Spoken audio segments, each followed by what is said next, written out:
Beyond the Final Echo by Stuart Woodrow. Chapter 1. Life Moves Pretty Fast. As the evening light snuck in through the window, casting a half-hearted glow around the room, I couldn't help but pause and take it all in. My flat, cluttered with a bizarre collection of stuff I've somehow accumulated over the last year, seemed to shout back at me about the mess that's been my life recently. Each item, a so-called chapter of my existence, felt more like a footnote in a very long, very confusing book. I caught sight of the dusty guitar in the corner, a testament to my on-again, off-again relationship with motivation. Those early days of wrestling with the strings, the awful noise of it all, and then, somehow, music. The first time I actually played something resembling a tune, I felt like a genius. That guitar wasn't just a musical instrument, it was a monument to my stubbornness. Proof that even discord can eventually sort itself out given enough blind optimism. Scanning the room, my eyes landed on other relics of my so-called growth. A pile of books, their spines cracked from the many times I'd convinced myself I'd read them cover to cover.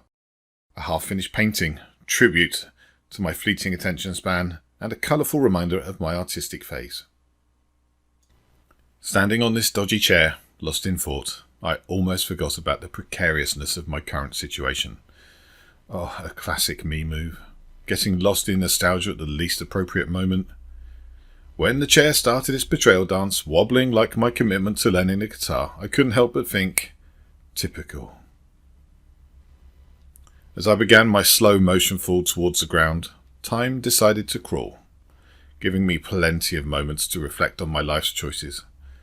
I've changed my mind, I thought, as the ground rushed up to meet me. Not out of some profound regret, but more like realizing you've left the oven on when you're already too far from home to go back. A darkly comic note to end on, really. The rope around my neck, clearly not in on the joke, decided this was its moment to shine, turning my dark comedy into a tragedy. The chair, now just another piece of the chaotic puzzle that was my flat, lay there, probably thinking, well, that escalated quickly. As everything started to fade, my last thought repeated, surprisingly coherent amid the chaos. I changed my... A fitting end, really, leaving things unfinished, much like my books, my painting, and, well, my entire life. Chapter 2. Things have changed. The transition from the land of the living to whatever you'd call my current state didn't come with an instruction manual. If it did, it was probably in the fine print I would have simply glossed over in life. Waking up to discover you're dead is one thing. Realizing you're shackled to your lifeless body by an invisible tether, quite another. It's the kind of irony that would have had me rolling my eyes back when rolling my actual eyes was still an option. The afterlife, at least my corner of it, was like someone had turned down the brightness dial on the world and knocked the thermostat a couple of notches lower. Everything felt muted, from the colours to the sound, as if I was seeing everything through a filter. Hashtag no filter needed, because, well, death did that for you. The first few days were a crash course in the peculiarities of post-mortem existence. Time lost all meaning when the sun rising and setting no longer applied to you. I tried counting the days by the rhythm of life still happening around me, distant sounds from the street, the occasional creak and groan of the building settling, but it was a feeble attempt to cling to a semblance of normalcy. Being tethered to my body was a constant frustration. Imagine the most annoying game of You're It, where you're perpetually it, unable to venture more than a few feet from where your lifeless body lay. I paced the length of my tether, which wasn't much, circling my body like a confused shark, trying to make sense of my new reality. When Mrs. Patterson found me, her reaction was sitcom-worthy, eyes wide in shock. "What have you done?" she gasped, almost to herself, as if I was in any position to be able to offer an explanation. Her tone mixed incredulity with a hint of exasperation, like she was dealing with a particularly stubborn stain rather than a deceased tenant. the touch of her hand against mine, meant to confirm the lack of life, was a shock. Not of fear, but an actual, literal jolt that freed me from my physical anchor. Suddenly, I could step back and watch the rest of the scene play out before me. Fumbling for her phone with hands that suddenly seemed too big, she dialed the police with the efficiency of someone used to overcoming life's little, deaths. Yes, hello. I've got a bit of a situation here. My tenant's passed on. No, not moved out. Passed on, she clarified, her American accent drawing out the vowels in past, like she was trying to sweet-talk the Grim Reaper. Hanging up after the call, she let out a huff, glancing around the flat with a pragmatic eye. He didn't even pay his rent in advance. The complaint carrying a mix of genuine annoyance and the begrudging respect of one entrepreneur recognizing another's exit strategy. It was the kind of dark humour that would have made me laugh had I been in a position to enjoy it. With a shake of her head and one last look at the scene, part disbelief, part mental note to check the fine print on her insurance, she stepped out, leaving the flat and its newly liberated spirits behind. Only a landlord would worry about rent at a time like this, I thought, amusement mingling with my spectral bemusement. The police's entrance into my post-mortem drama was as understated as you'd expect from folks who deal with the recently departed on a regular basis. Their arrival was a curious blend of the mundane and the surreal, a stark reminder that life's bureaucracies march on undeterred by death's interruptions. Observing them, a sense of nostalgia washed over me. There they were, the living, going about their business with a focus I couldn't help but envy from my new vantage point on the sidelines. It was amidst the procedural backdrop of the police investigation that I had my first painful lesson in ghostly interactions. A brief, unintended brush against an officer sent a searing pain through me. Unlike anything from the realm of the living, it was as if every nerve I no longer had was set ablaze, a profound agony that threw my ghostly existence into sharp relief. In that moment, the necessity of cataloguing these experiences became apparent. Note to self, touching the living hurts like hell. Rule 2 in what was quickly becoming a guide to my afterlife. This electric encounter prompted a reflection on the events that led to my newfound freedom. Mrs. Patterson's discovery in my body had effectively severed my tether to the physical world, allowing me a degree of mobility I hadn't known since my demise. It was a significant realization, albeit one that came with a touch of irony. Thus, Rule 1 was born.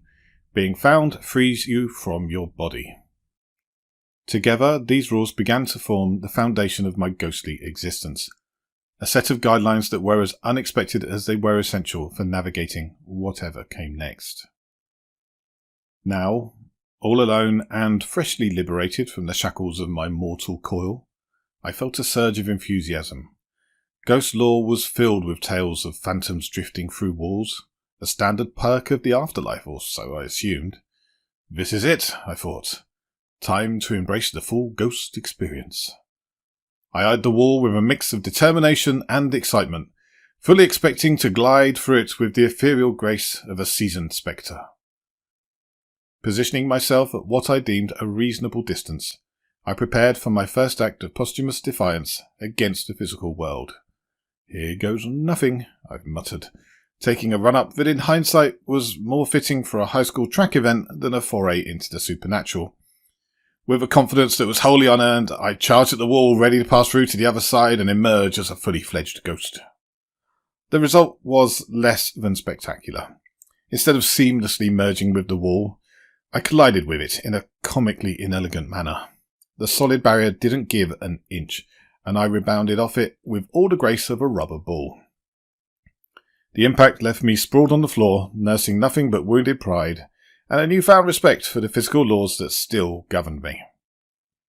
As I lay there, the absurdity of the situation wasn't lost on me. Well, that was embarrassing, I conceded, chuckling at my own overconfidence. The law of ghosts passing through walls seemed to have skipped over me, a ghost apparently still too new to shed the limitations of the physical realm. Curiosity piqued and slightly bruised, both in ego and in spirit. I began a more methodical exploration of my boundaries. I approached the furniture with a cautious optimism. A chair here, a table there. I tested my ability to interact with them.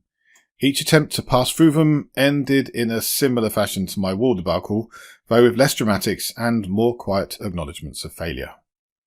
I noticed, however, a peculiar sensation as my hand touched the surface of these objects. I could feel the cool wood of the table, the soft fabric of the sofa, but I couldn't exert any pressure or move them. It was a bizarre limbo of sensation without influence, awareness without effect. Through these trials, I pieced together the peculiar rules of my existence.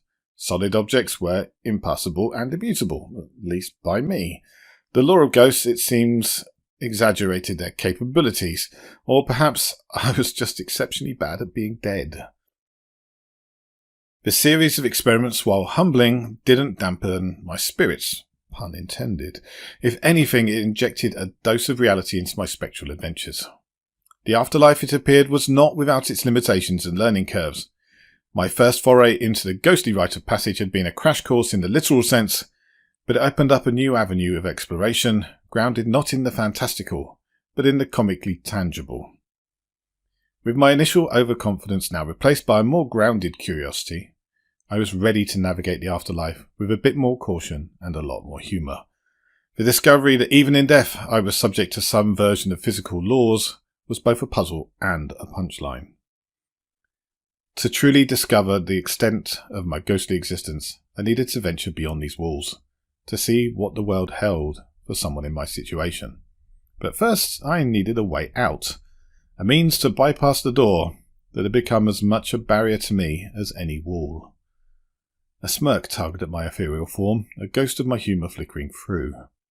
Now I just need someone to open the door. Chapter 3. Into the Great Wide Open. The subtle click of the key in the lock was the first real change I'd sensed in days, an interruption in the monotony of afterlife existence. I found myself oddly affronted they hadn't rung the doorbell. A moment later, the absurdity hit me. Of course they wouldn't. As the door swung open, two young women stepped into the flat, their conversation immediately filling the space. They didn't notice me, naturally, but their words about the flat's previous occupant, speculation over my demise, felt strangely personal. They lamented the tragedy of it all, especially, they noted, since he had been quite good-looking. Despite their unexpected arrival, I found myself chuckling over their offhand compliments about my looks. Their presence, initially an intrusion, quickly morphed into opportunity. They busied themselves with their cleaning, providing the perfect distraction. I watched, a silent observer, as they moved about my space, my flat suddenly alive again, with a mundane buzz of the living. The moment one of them plugged in the vacuum cleaner, the flat's door still ajar, my pulse, bizarrely it felt like I still had one, raced. This was it, my chance. With a mix of excitement and something akin to nervousness, I edged closer to freedom. The doorway which had been my barrier now stood as my passage to the world beyond. The escape was less dramatic than cinematic breaks for freedom would typically portray. Instead, it felt a touch more like slipping out unnoticed from a dull party. As I stood out in the corridor, I heard the door click close behind me as one of the cleaners tried to spare the other residents the noise of their cleaning. No matter, it hadn't taken much in the end, but I'd quietly transitioned from inside the flat to out. On the landing, the choice is stark. The elevator or the stairs. The elevator, though tempting, risks another painful encounter with the living, something I'm keen to avoid after the discovery of Rule 2. Stairs it is then. Descending the stairs, I passed by little Tim's floor. His apartment, just below mine, was often filled with the sound of his parents' arguments, a stark backdrop to Tim's solitary playtime in the hall. I remember seeing him there, clutching a toy, the embodiment of quiet resilience.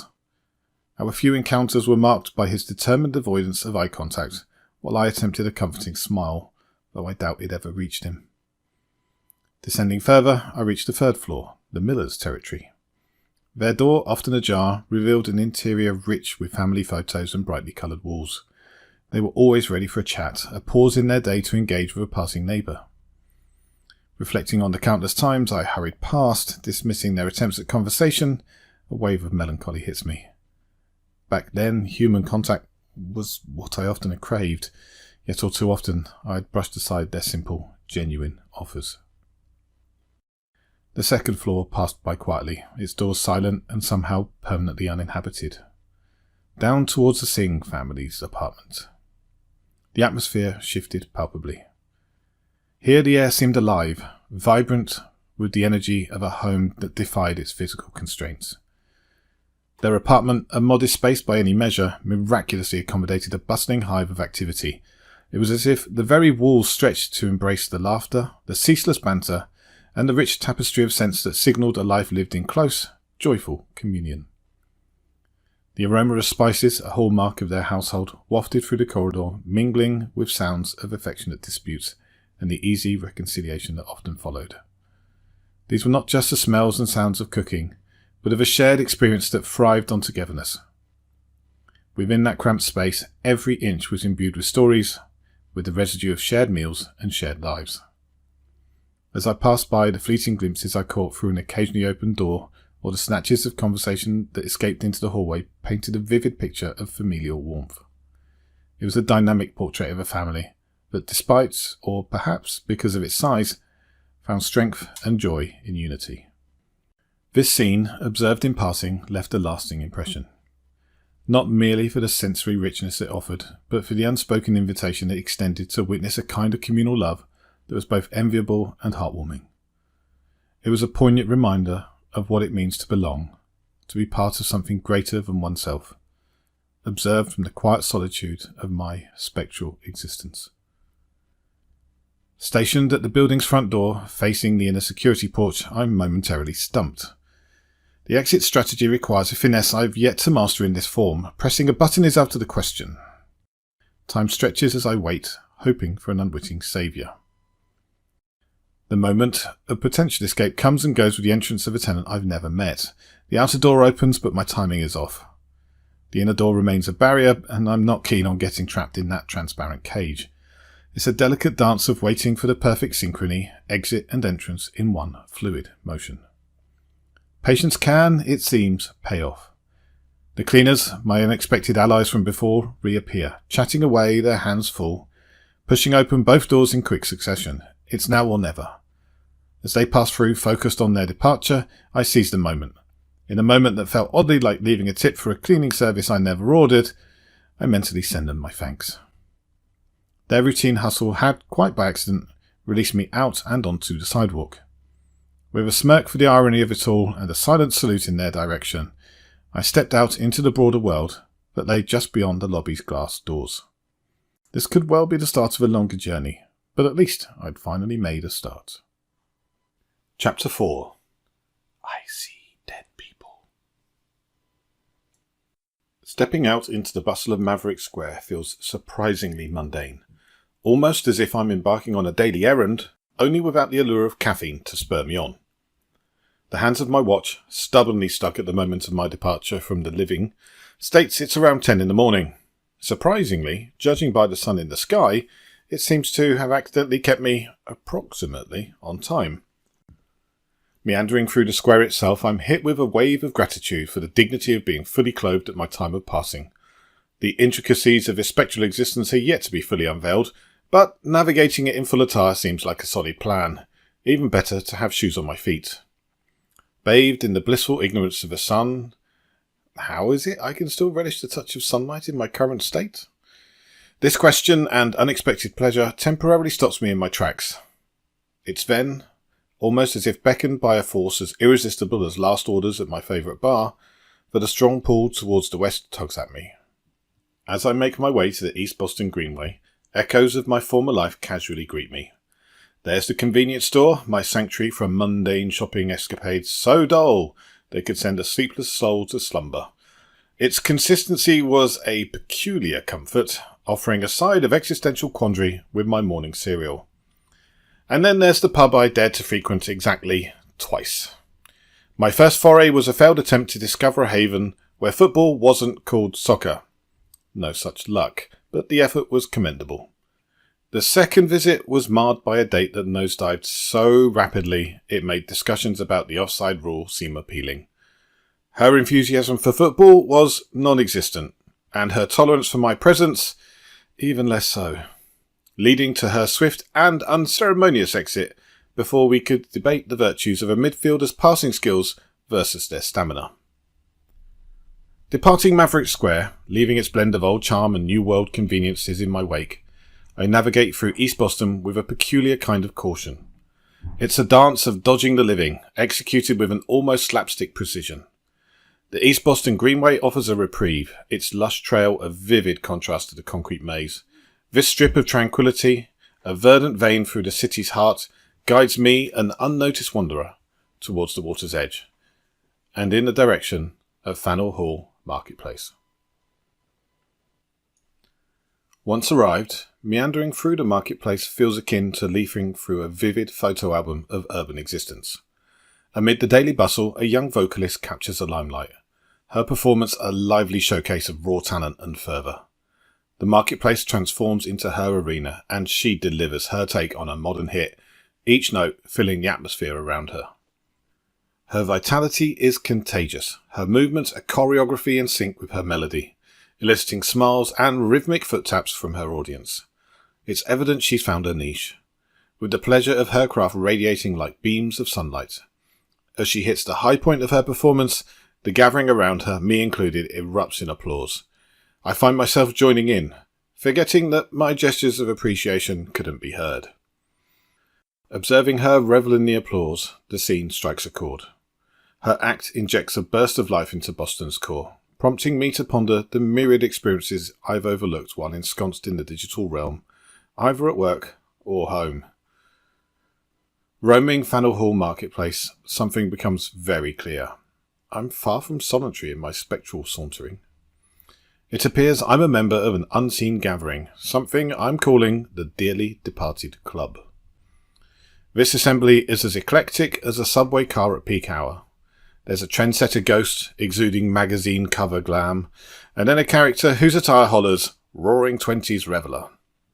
Yet, the prize for most memorable goes to a fellow adorned in merely a bath towel. His paunch proudly leads the charge, a back scrubber in hand, as if he's just popped out from his last shower. It's a sight that coaxes a quiet chuckle out of me, a reminder that, against all odds, today's shaping up to be rather pleasant. My suppressed laughter, however, doesn't escape unnoticed.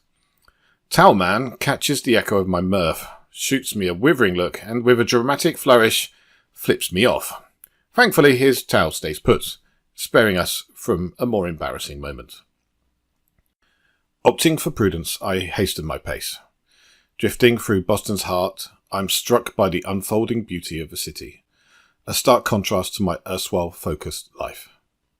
The odd sensation of my phone, still in my pocket, a mute witness to my previous life, allows me to truly observe the world anew. Starting at Boston Common, where the pulse of the city vibrates with a mixture of vibrancy and calm, my journey takes me through Beacon Hill. Here, the historic allure of cobblestone streets and stately facades captures my imagination, each whispering stories from yesteryears. The architectural grandeur of Back Bay then envelops me, presenting a seamless fusion of history and modernity set against the city's iconic skyline. Kenmore Square is alive with anticipation, its energy drawing me towards the legendary Fenway Park. The collective buzz of the crowd, the charm of the old ballpark, and the expansive view of the city meld into a vibrant tapestry that epitomizes Boston's essence.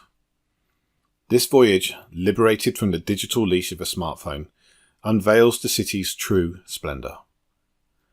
Boston unfolds as a realm of intricate details and profound connections, serving as a poignant reminder of the experiences we forfeit when ensnared by the luminescence of screens.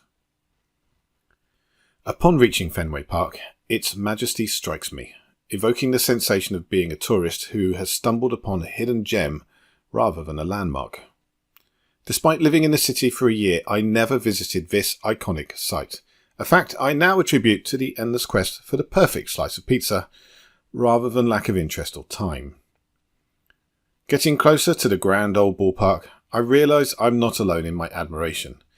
The area buzzes with members of the dearly departed club, the DDC. Spirits from various epochs drawn to this spot as if it were an unofficial congregation point for those who always said next season, once too often. The gathering of spectral enthusiasts around Fenway Park, each sporting attire from different eras, sparks a profound realisation. Fenway transforms into more than just a baseball haven. It becomes a bucket list destination for souls who have left their schedules behind. The camaraderie among the departed, united by a love for the game, or perhaps just the allure of its history, offers an odd comfort. It's a poignant reminder of the shared human experiences that transcend the physical boundaries of life and death. This insight elicits a light-hearted moment of self-reflection. Here I stand, not for the game's traditional delights, but as part of a decidedly ticketless assembly, sharing in the universal sentiment of seizing missed opportunities.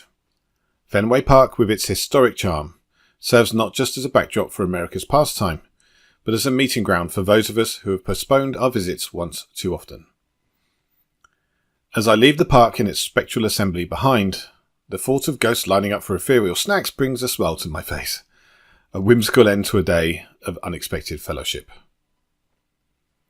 The journey continues through Brookline, where the sudden shift from urban energy to the area's tranquil, almost whimsical atmosphere is striking. This serene setting serves as a gentle transition to the more academic vibe of Boston University.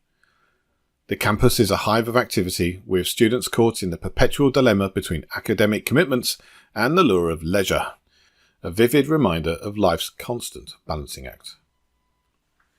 Crossing the Charles River presents a picturesque scene straight from a postcard, showcasing Newton's elegant residences. Each home, seemingly part of an unspoken competition for beauty, prompts musings on life's aspirations and the simple joy of appreciating such sights, unburdened by worldly concerns. Approaching the I-95, the steady thrum of traffic anchors me back to reality, contrasting sharply with my newfound spectral wanderings.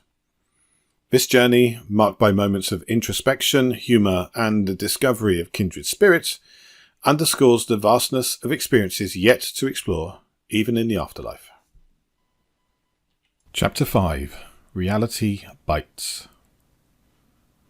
As I venture deeper into autumn, the night wraps around me, transforming familiar daytime streets into a maze of shadows and uncertainty.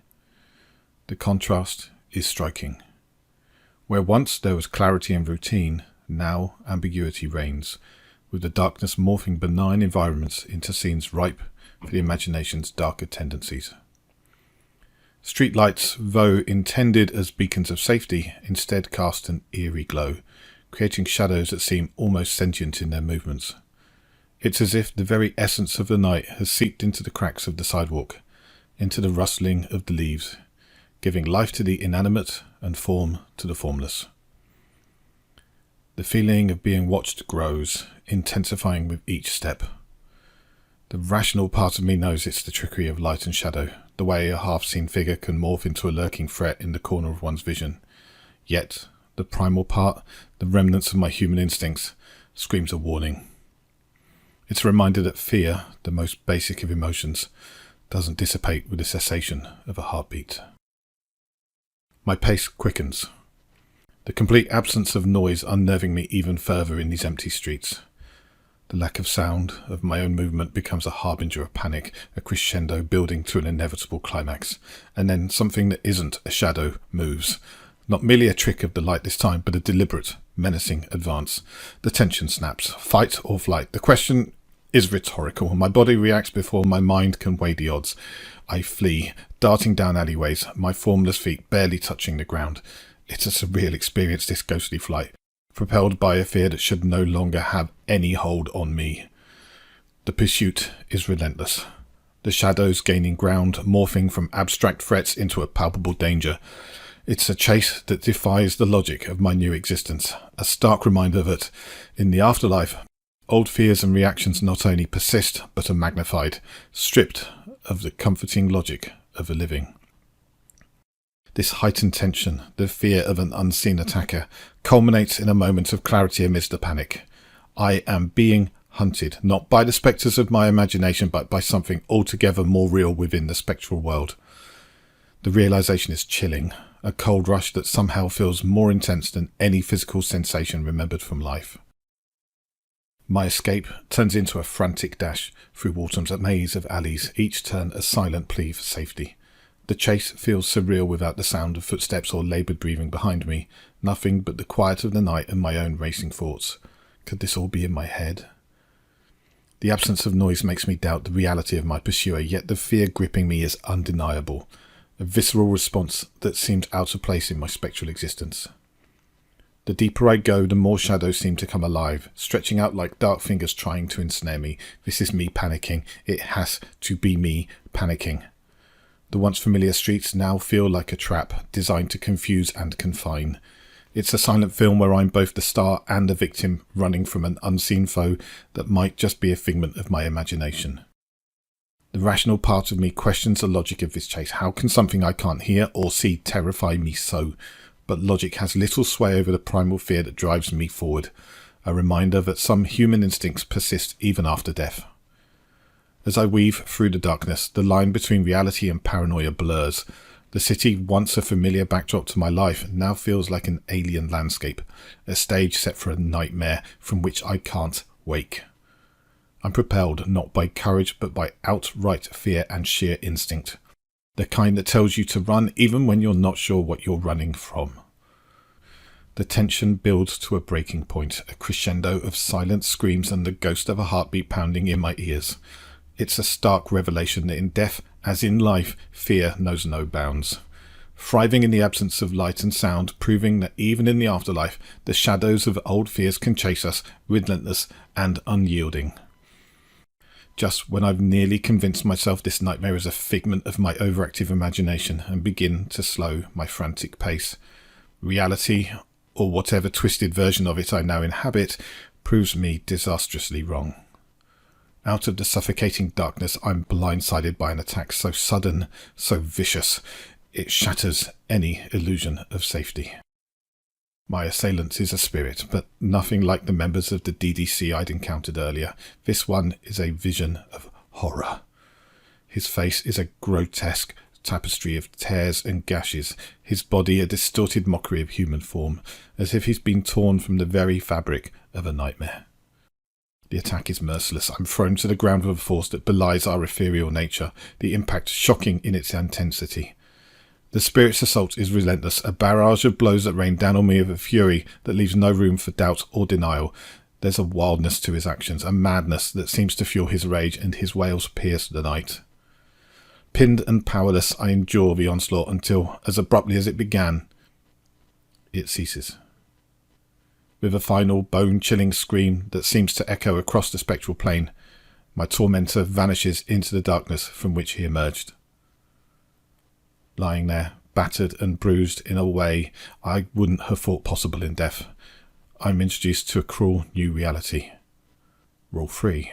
Death does not subdue sensation, including pain.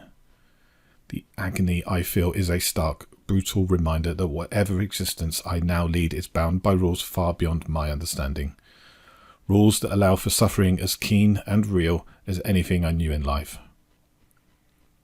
As the silence settles back around me, broken only by the distant hum of the living world, I'm left to ponder the implications of this encounter. The pain is a tangible tether to the life I once knew, a life filled with sensations both joyous and terrible. In the aftermath of the attack, as I gather myself and rise from the ground, the night around me no longer feels merely dark. It's a domain where unknown dangers lurk, and the lessons of its new existence are learned in the harshest ways possible. Chapter 6. Brand New Day. Cracking into daylight after a night that felt like a director's cut of a horror movie, I found Waltham transformed. It had shaken off its gothic novel vibes and donned a technicolor coat of modern hustle mixed with a dash of historical charm. The pain from my ghostly tussle still nagged at me, a less than gentle reminder that even in the afterlife, I wasn't getting off scot-free. As I drifted through the city, the weekend's chill mood offered no comfort. It was like wandering into a party where you don't know anyone, and the office buildings with their shiny facades seemed to give me the cold shoulder. Locked doors and empty lobbies. Not exactly the welcoming committee I was hoping for. My search for a hideout got desperate as it dawned on me that the bruises I felt weren't just on the surface. They were the latest souvenirs in my lifelong hobby of dodging the hard bits of life. Autumn, buzzing with early birds and the old dog out for a leisurely sniff about, felt as alien as a planet in a sci-fi show. Not because I was now a member of the DDC, no. Feeling out of sync was my jam long before I shuffled off the mortal coil. Stumbling upon a shipping yard that looked like it had seen better times, I found my spot. It was a curious mix of the industrial age's leftovers and today's Amazon Prime lifestyle, unnoticed by the living who'd clocked off for the weekend. This place, with its warehouse giants standing like forgotten titans, offered a grim kind of comfort. Cue the grand revelation, in a shipping yard of all places. Who would have thought my spiritual awakening would unfold amidst the relics of autumn's industrial heyday? This place, with its rusted cranes standing like silent sentinels, and warehouses stuffed with the ghosts of Black Friday's past, was my makeshift sanctuary. It was as if I'd stumbled into the setting of a post-apocalyptic movie, waiting for the ragtag band of survivors to show up. Only the only survival I was managing was of the existential kind. As I meandered through my newfound refuge, I couldn't help but marvel at the stark beauty of it.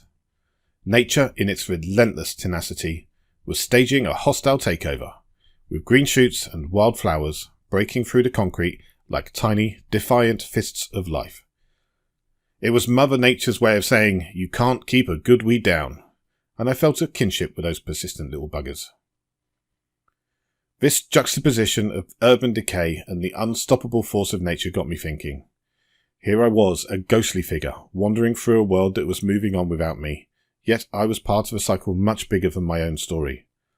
It was a humbling realization, one that brought a smirk to my face. If a dandelion could break through concrete, maybe I could find a way to break through my spectral existential crisis. My musings were interrupted by the sound of a distant bark, pulling me back to the reality of my surroundings. A dog, probably out for its morning walk, blissfully unaware of the philosophical breakthroughs happening just out of sight. I wondered what advice that dog might give if it could comprehend my ghostly predicament. "Chase more squirrels," perhaps. Or maybe just a "don't overthink, just be." The simplicity of that imagined canine wisdom struck a chord. Here I was, caught up in my head, when maybe what I needed to just be. To exist in this moment, in this place, and let the journey unfold. It was a lesson in mindfulness from the most unlikely of teachers, a dog. Embracing this newfound perspective, I settled into my corner of the yard. The city sounds a distant murmur beyond the walls. I thought about the people out there, each absorbed in their own lives, dramas and triumphs. From this vantage point, those dramas seemed smaller, less insurmountable. It was a comforting thought, a reminder that life goes on, with or without our individual anxieties dominating the script.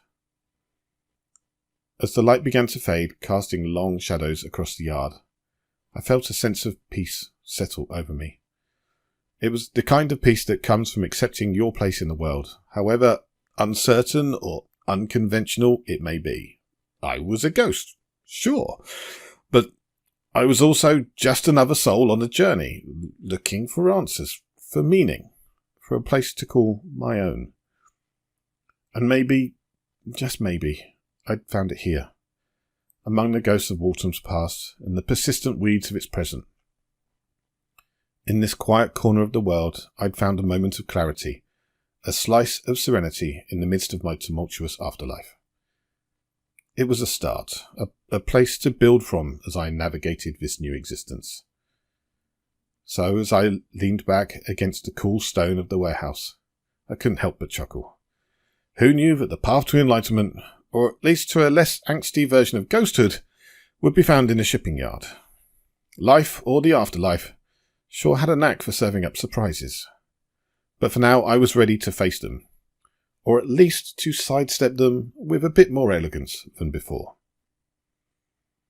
As I nestled into my new shadowy nook, the stark difference between my quiet refuge and the lively city scene just a stone's throw away hit me. The yard with its silent cranes and tracks to nowhere whispered stories of a time when Waltham was all about that industrial hustle. Now it was a memory lane I could haunt in peace, a spot where wild flowers dared to sprout through cracks in defiance of the concrete jungle. This accidental haven, overlooked by the hustle and bustle of city life, was a slice of history preserved by neglect and nature's relentless march. Here, among the echoes of the past, I found a moment of respite, a chance to nurse my wounds, both physical and existential. It was a reminder that change and resilience are as much a part of life as death and taxes, though I was definitely done with the latter. Settling into this ghostly retreat, the immediate sting of my spectral beatdown began to ebb, replaced by a deeper, more reflective kind of ache. It wasn't just the physical reminders of my recent skirmish, but the scars of a life spent playing it safe, hiding in work when real life got too real. Coding and problem solving had been my refuge, a digital fortress where I was king. Rising through the ranks, I'd earned my stripes and a few nerdy t-shirts to boot, but it was never just about the code. It was about proving to myself that I was more than my bundle of anxieties and late-night internet searches for how to adult. The big move to Boston was supposed to be my epic quest. A fresh start in a city of revolutionaries and Red Sox fans. Leaving behind Brixton with nothing but a suitcase, a guitar, and a hard drive full of memories, I was convinced I'd find whatever piece of me was missing. Spoiler alert, changing a zip code doesn't magically fix your inner wiring. Hunkered down in the yard, it hit me. I hadn't left my baggage in Brixton. I'd just slapped a "handle with care" sticker on it and brought it along for the ride. That realization stung more than any ghostly punch. No matter how far you run, there you are, baggage and all. But, as the first light sliced through the warehouse, turning dust motes into glittering specks of possibility, a penny dropped. My real journey wasn't about racking up frequent flyer miles or seeking out new postcodes. It was about facing the phantoms of my past. Those persistent buggers that haunted me more effectively than any Hollywood ghost. This moment of clarity, painful as it was, marked a new chapter. It was time to stop running, to turn and face the music, even if it meant dancing to a tune I hadn't chosen. Perhaps in confronting my ghosts, I'd finally find the peace I'd been searching for. Not in the bustling streets of Boston or the nostalgia of Brixton, but somewhere within the quiet corners of my own soul. And who knows, with a bit of luck, I might just make it in time for the grand finale, where the hero discovers that the greatest adventure lies in learning to live with your ghosts, preferably without getting into any more spectral brawls. Cue the uplifting montage music, preferably something by Journey, because let's face it, Don't Stop Believin' is the anthem for us lost souls trying to find our way. Chapter 7. I'll have what she's having. By the second sunrise of my westward wander, a certain pattern started to emerge, like a Spotify playlist on a loop, but with weather and light instead of tunes. Mornings greeted me with a slow-motion spectacle of the sun playing peekaboo, splashing the sky with a cocktail of oranges and pinks.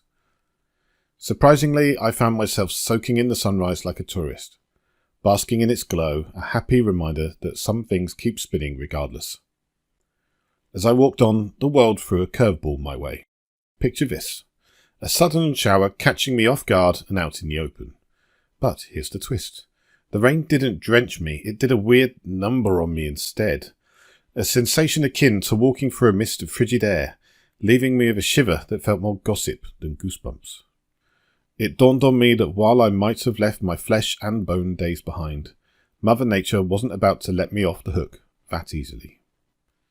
This crash course in Ghost 101 had me toggling between awe and a healthy dose of watch your step. Sun-kissed 1 minute, chilled to the bone the next. It was like navigating a world where the rules of engagement had been rewritten by M. Night Shyamalan. Armed with this newfound know-how, I pressed forward, seeking refuge under the stars, or the nearest unoccupied structure that didn't come with its own ghost stories. Here's the kicker about ghosting through life. The star ratings of your haunts, again, pun intended, suddenly don't matter. Forget scrolling for that perfect 4.2 star hideaway. My new digs were all about dodging the living and keeping clear of any wraiths, like my not-so-friendly encounter in Walton. In a bizarre twist of fate, I found liberation in this downgrade.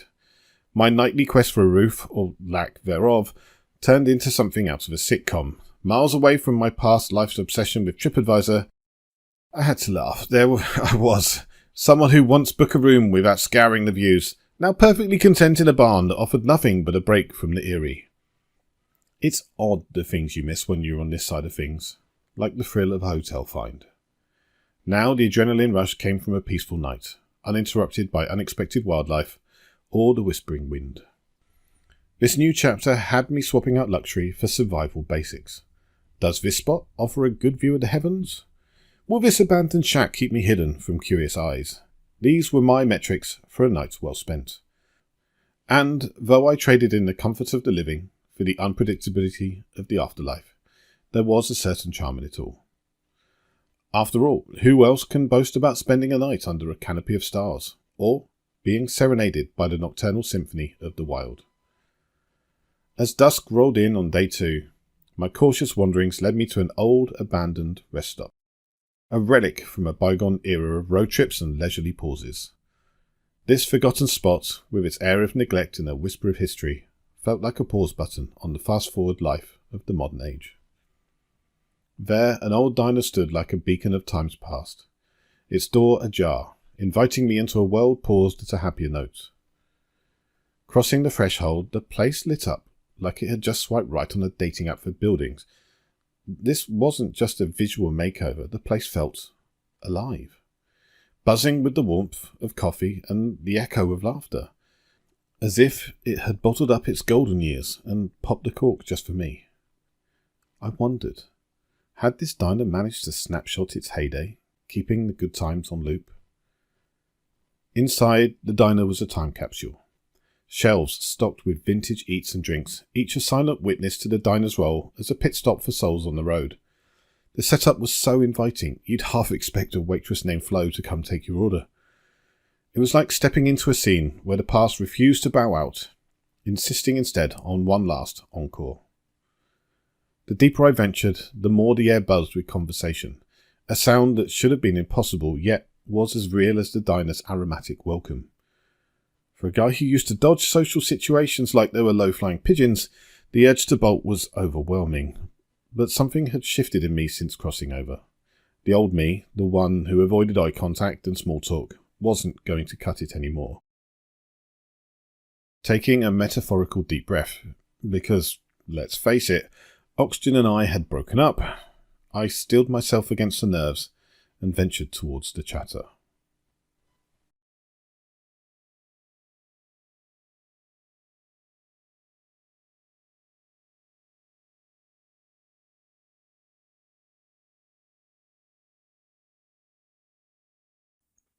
Chapter 8. Riders on the Storm. Julian Mercer met his end on that road, enveloped by the night, his demise heralded by the harsh glare of headlights and the screech of tires on asphalt. The serenity of the Pennsylvania woods was ruptured, permeated by a tragedy marked by the mingling scents of spilled wine and burnt rubber. In the oppressive shadow of ancient oaks, Julian's legacy, defined not by greatness, but by a profound and unsettling malevolence, reached its sudden conclusion. Born into privilege, Julian's life was characterized by an isolation that wealth intensified rather than alleviated. His family's fortune, rooted in the reprehensible dealings of the slave trade, had morphed over generations into a vast empire built on the exploitation of the vulnerable through banking, insurance, and high-interest lending. Despite this, Julian was raised in emotional neglect. His parents, engrossed in their relentless pursuit of wealth, viewed him as merely the next custodian of their questionable legacy. Devoid of love and largely overlooked, Julian cultivated a detachment that masked deep-seated bitterness and a propensity for cruelty that repelled even those who tried to get close. Julian's academic and professional life became arenas for proving his worth, not through the pursuit of knowledge, but through sheer dominance. His success in business and economics wasn't merely academic, it was strategic, transforming his education into a lever to dismantle the very foundations of the Mercer Empire. His ambition was not fueled by a desire for financial success, but by a vendetta against his own lineage, a relentless drive to see the Mercer legacy crumble, marking his own supremacy. With unwavering resolve, Julian plunged into the business world, harboring a singular, devastating ambition to dismantle his family's empire.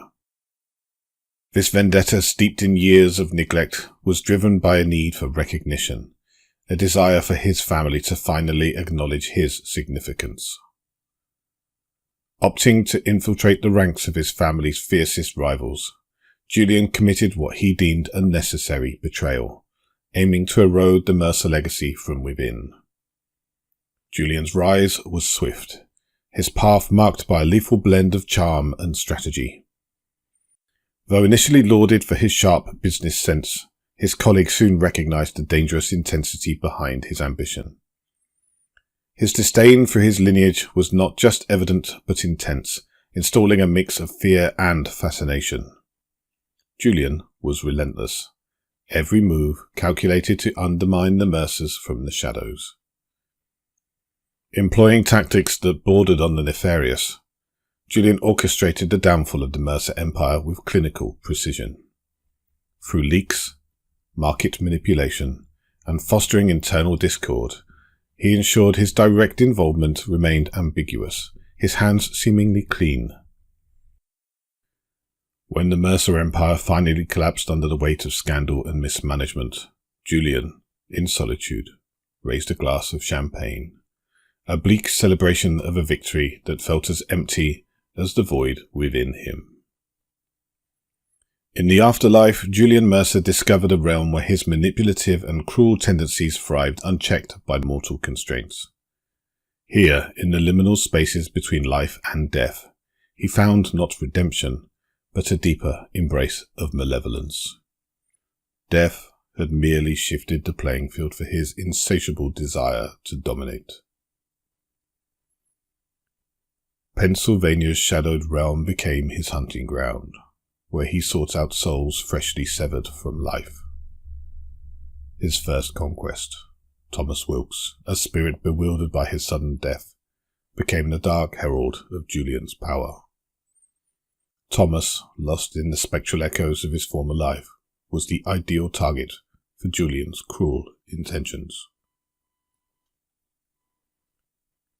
As Thomas meandered through the streets of his past, Julian, a spectre of predation, closed in.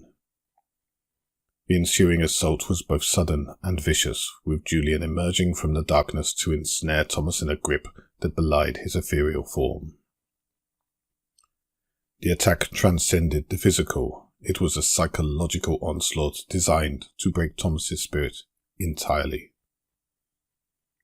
Each blow delivered by Julian was calculated to erode Thomas's essence, pushing him past the brink of despair. The transformation wrought upon Thomas was a grotesque perversion, reshaping him into a wight, a being of pure malevolence, moulded by Julian's will. Standing over his creation, Julian felt a perverse satisfaction. Thomas was merely the first of many, a sign of the dark empire Julian was poised to build within the afterlife. Julian's quest for dominance grew ever more ruthless. He hunted the newly deceased with an obsession that surpassed even his earthly endeavours. Employing tactics of deception and cruelty, he ensnared the vulnerable, subjecting them to a transformation that stripped them of their humanity and bound them to his will.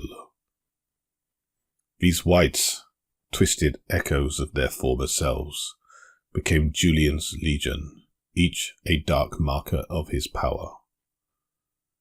Through this grim craft, Julian found his true purpose beyond death, not merely as a predator, but as the sovereign of a kingdom built on shadows and suffering. Julian Mercer's dark reign in the afterlife knew no bounds. His legion of whites, a testament to his macabre transformation of the newly deceased, grew incessantly. These twisted spirits, once individuals with hopes and fears, now served Julian, seeing in him a grotesque form of salvation. They were his to command, spreading across Pennsylvania to ensnare more souls, each new white amplifying the horror of Julian's empire. Unchecked, Julian's influence permeated the afterlife, his dominance a malignant force that twisted the state into a realm of terror. To the living, this war remained invisible, yet the consequences were palpably felt, with tales of hauntings and apparitions becoming increasingly common. Julian, though unseen, instilled a pervasive fear, his legacy of dread reaching far beyond those who knew his name. In death, Julian achieved a perverse form of greatness, establishing an empire built not on wealth, but upon the very essence of fear and despair. His command over this corner of the realm was absolute, his army of whites relentless in their pursuit of domination. Nightly they roamed, an ever-growing force that left no corner of Pennsylvania untouched by fear. This empire of shadows, forged from Julian's darkest desires, stood as a chilling monument to his will. It was an empire where silence reigned, save for the cries of the tormented. Both the spirits he had bound to his dark will, and those living souls who felt his influence creeping into their world. Julian Mercer, a name that once commanded boardrooms, now conjured fear in the dead. In the vastness of his shadowy realm, Julian stood alone, a king of despair ruling over a kingdom of the damned. His legacy was a stark reminder of the depths to which one could fall when consumed by vengeance and malice. Julian's darkness, with its shadows looming at Pennsylvania's borders, stood on the brink of stretching further, a menacing spectre ready to envelop all in its path.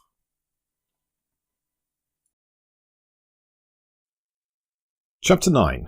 Strange Days Indeed. As I edged closer to the source of the low chatter, I noticed a couple seated at the bar, their conversation a soft hum in the cosy ambience. The pair seemed engrossed in a lively exchange, oblivious to the world around them. One was gesturing animatedly, laughter bubbling from them in a way that made the air around them feel lighter, more inviting. The other nodded, their smile a quiet beacon of warmth in the light of the diner. It was this scene of camaraderie and ease that I was so absorbed in, trying to catch the snippets of their dialogue, that I completely missed Terry's approach. His greeting caught me off guard, a sudden presence at my back that made me jump. "You scared me to death!" slipped out before I could catch it, the irony of my words hitting me only a heartbeat later. Terry's laughter, light and untroubled, filled the space between us, dispelling the brief spike of my surprise. "Name's Terence, but everyone calls me Terry," he introduced himself, his voice carrying an easy friendliness. Before I could dwell any longer on the shock of his silent arrival, he gestured towards the bar. "Why linger in the shadows, when you can join the party up front?" As I took in Terry's appearance, his suit sharp, but unmistakably from another decade, complete with what I suspected were shoulder pads, and his hair slicked back in a style that spoke of meticulous grooming, I couldn't help but focus on the immediate oddity of his fashion. It was like stepping back into a time capsule, one that Terry seemed to wear as comfortably as his own skin. The realization that I was about to interact with someone so distinctly out of time, yet so at ease in this strange diner, grounded me back to the peculiar reality of my current existence. Terry led the way to the bar, a smooth confidence in his step that I couldn't help but envy a little. "Meet Jenna and Marcus," he introduced, gesturing to the couple who looked up with welcoming smiles. "And this is... I'm sorry, I didn't catch your name." It's TP, I managed, my voice sounding strange to my own ears. It dawned on me then, this was the first conversation I'd had since my... transition. Jenna's laugh was light, infectious. "Well, TP, welcome to the club. First time here?" Marcus offered a hand, which I instinctively reached out to shake before remembering my current state. "Nice to meet you. Terry here was just telling us about his latest, let's call it an adventure." Their ease with each other, and now with me, painted a picture of a rapport forged in the most unlikely of circumstances. As we settled into the conversation, I found myself relaxing for the first time in what felt like forever, drawn into the warmth of this newfound fellowship. Terry effortlessly commandeered the conversation, weaving stories of his recent adventures in Boston with the skill of a seasoned storyteller. He brought the city to life, from the electric atmosphere of Fenway Park to the labyrinthine routes of the T, Boston subway. His narratives offered a peek into an existence that persisted vibrantly beyond the veil of mortality, a concept that intrigued and inspired me. My admission of trekking from Boston on foot elicited a mixture of astonishment and mirth. "Walking? That's a rookie move," Jenna said with a laugh, a sentiment that seemed to resonate with the group. They let me in on a secret known to seasoned travellers of our kind, the American coach system. A network of buses like Greyhound, spacious and often underfilled, perfect for our spectral hitchhiking without the added discomfort of buzzes from close human encounters. Terry's tales took a comedic turn as he described the foray along the Charles River. "Imagine my surprise," he began, his voice tinged with mischief, "when I stumbled upon a group attempting yoga on paddleboards. They swayed and stumbled like they were navigating a tavern's deck rather than calm waters." The imagery of those precarious attempts, ending inevitably in splashes, elicited roaring laughter from us all. Terry's storytelling didn't just entertain, it underscored his affability and knack for finding humour in the human and post-human condition. Finishing its tale with a chuckle, Terry remarked, "Being there, amidst the chaos of falling yogis, was a spectacle of sheer delight. It served as a humorous reminder that life, and indeed our current existence, teeters on the edge of balance and surprise. The trick is to savour the instability." His recounting did more than amuse. It knit us closer, sharing in the joys of his experience and the universal truth that in life, as in afterlife, it's the unexpected wobbles that often bring the most joy. As laughter filled our small corner of the diner, I couldn't help but feel a bit out of my depth. Social interactions weren't exactly my forte, but watching Terry, Jenna and Marcus interact with such ease, I found myself wanting to join in. To not shy away as I would have just over a week ago. Has it only been a week? I marvelled internally, surprised by the rapid change in my circumstances and my sudden eagerness to engage with this new community. As Terry continued the story of his trip to Marcus and Jenna, I couldn't help but notice their attire. Both dressed in what appeared to be their bedclothes, a detail that seemed oddly intimate and personal. Marcus, with his slightly greyer hair, seemed a bit older than Jenna, both hovering somewhere in their 50s, if I had to guess. Terry, just a tad older than Marcus, rounded out this eclectic group. Curiosity got the better of me, and I found myself asking, "How long have you been at this?" referring to our shared existence. They exchanged a glance before sharing that they had passed around 15 years ago. Marcus explained they had been the victims of a house fire, sparked by an electrical fault in their basement. "We never woke up," Jenna added, a hint of solemnity in her voice. That explained the pyjamas, I thought.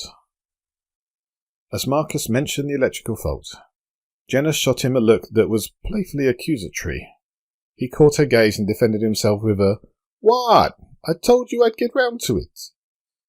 It was clear that this was an old debate between them, one that had likely been revisited many times over the years. Despite the apparent contention, it was obvious any real anger had long since faded, replaced by a gentle ribbing that spoke volumes of their enduring bond. Marcus shared that the tragic event had unfolded in their home in Portland, and they had slowly made their way down here, opting to stay as they weren't ready to part. Yet. Part? I found myself asking, the concept unfamiliar yet intriguing. Yes, we're headed in different directions from here, Jenna elaborated with a softness in her voice that hinted at both resignation and acceptance. The pull? I ventured, trying to understand why they'd be heading off in different directions. If that's what you call it, Marcus responded. We named it the calling.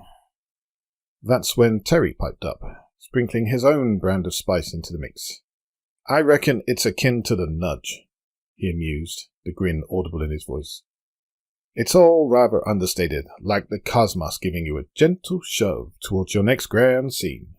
It ain't half bad once you've been round the block. His nonchalant mention of mastering the nudge caught me off guard. Terry delved deeper. Once you land in your designated haunt, that pressing sense of haste just evaporates, particularly if your other half isn't on the scene. Other half? My bewilderment was palpable. Terry shot me a knowing look, amusement dancing in his eyes. You're truly green, aren't you? He chuckled before explaining the concept of being magnetically pulled to a special place post-mortem, a place meant to be shared with another soul. He shied away from pinning it down as something as concrete as soulmates, casting an empathetic glance towards Marcus and Jenna. He divulged his own pilgrimage was bound for near Salem, yet, upon arrival, he found it bereft of company. I pop back now and then, hopeful, but it's been a lonesome wait. He spoke of anticipating a clarion call to herald the arrival of his counterpart, a signal he's yet to receive. As the conversation unwound, Terry's insights into our journey highlighted a crucial aspect of our existence, our pull to a specific place, driven by an unseen force we had yet to fully understand. It's like being pulled to a part of the world, but not knowing why until you get there, or don't, he mused, his gaze distant, lost in thought or memory. Marcus and Jenna exchanged a look, a silent communication that spoke volumes of their shared apprehension. It's a strange comfort, knowing there's a place where you're meant to be, yet daunting not knowing what or who awaits, Jenna added, her voice a mixture of hope and resignation. The notion of someone waiting for me at this destined location fascinated me. So, it's a journey to find what? A missing piece? I ventured, trying to grasp the concept. Terry nodded. Precisely, my friend. But remember, not everyone's piece is meant for the same jigsaw. His words offered a new perspective on the afterlife, suggesting our paths were as varied as our lives had been.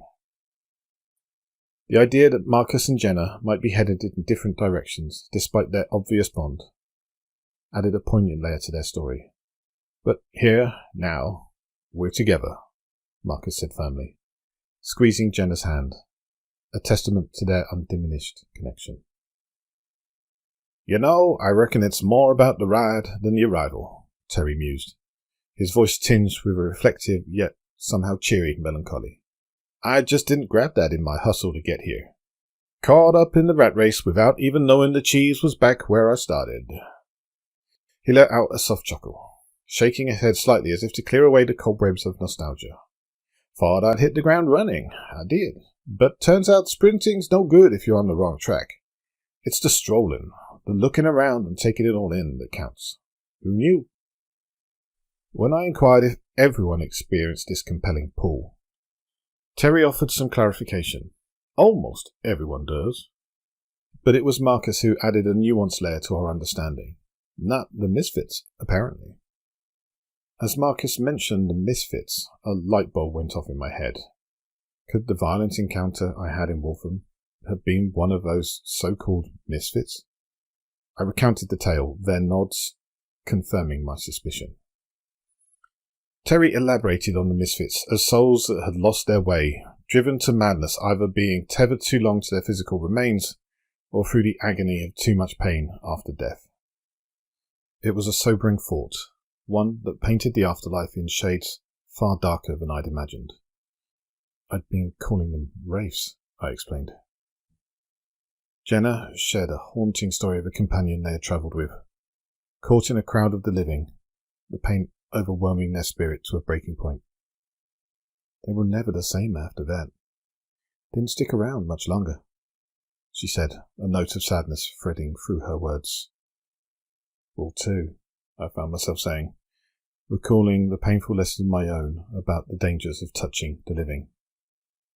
This led me to explain the few rules I'd come to understand so far, detailing my own experiences and the lessons learned from the painful jolt of contact with the living, to the particular freedom that came with being discovered post-mortem.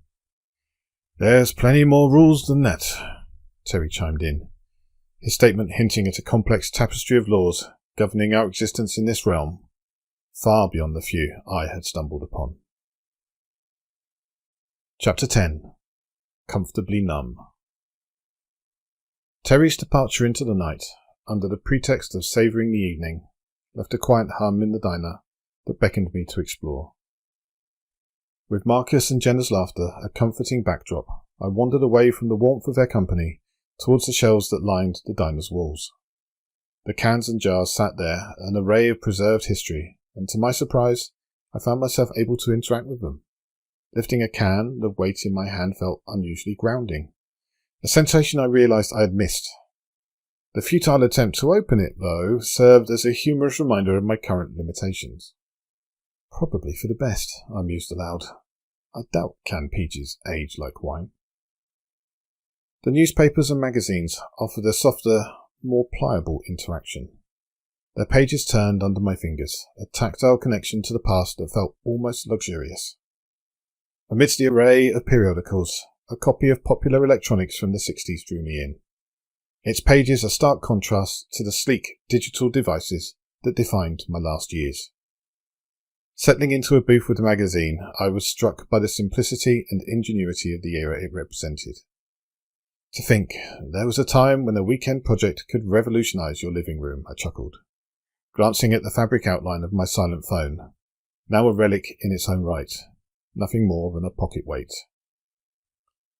The diner, with its aura of timeless preservation, offered a strange comfort. It was a bubble where the rules of the spectral and physical worlds merged, allowing me a semblance of normalcy. Here the cans and magazines were not just artifacts, but links to a life I remembered, tangible connections in a world where touch had become a rarity. The sense of security within these walls was palpable, a sanctuary from the uncertainty that lay beyond its doors. Looking out the window from my booth, the night sky unfolded in a tapestry of stars, unmarred by the light pollution that had blanketed the skies of my urban existence.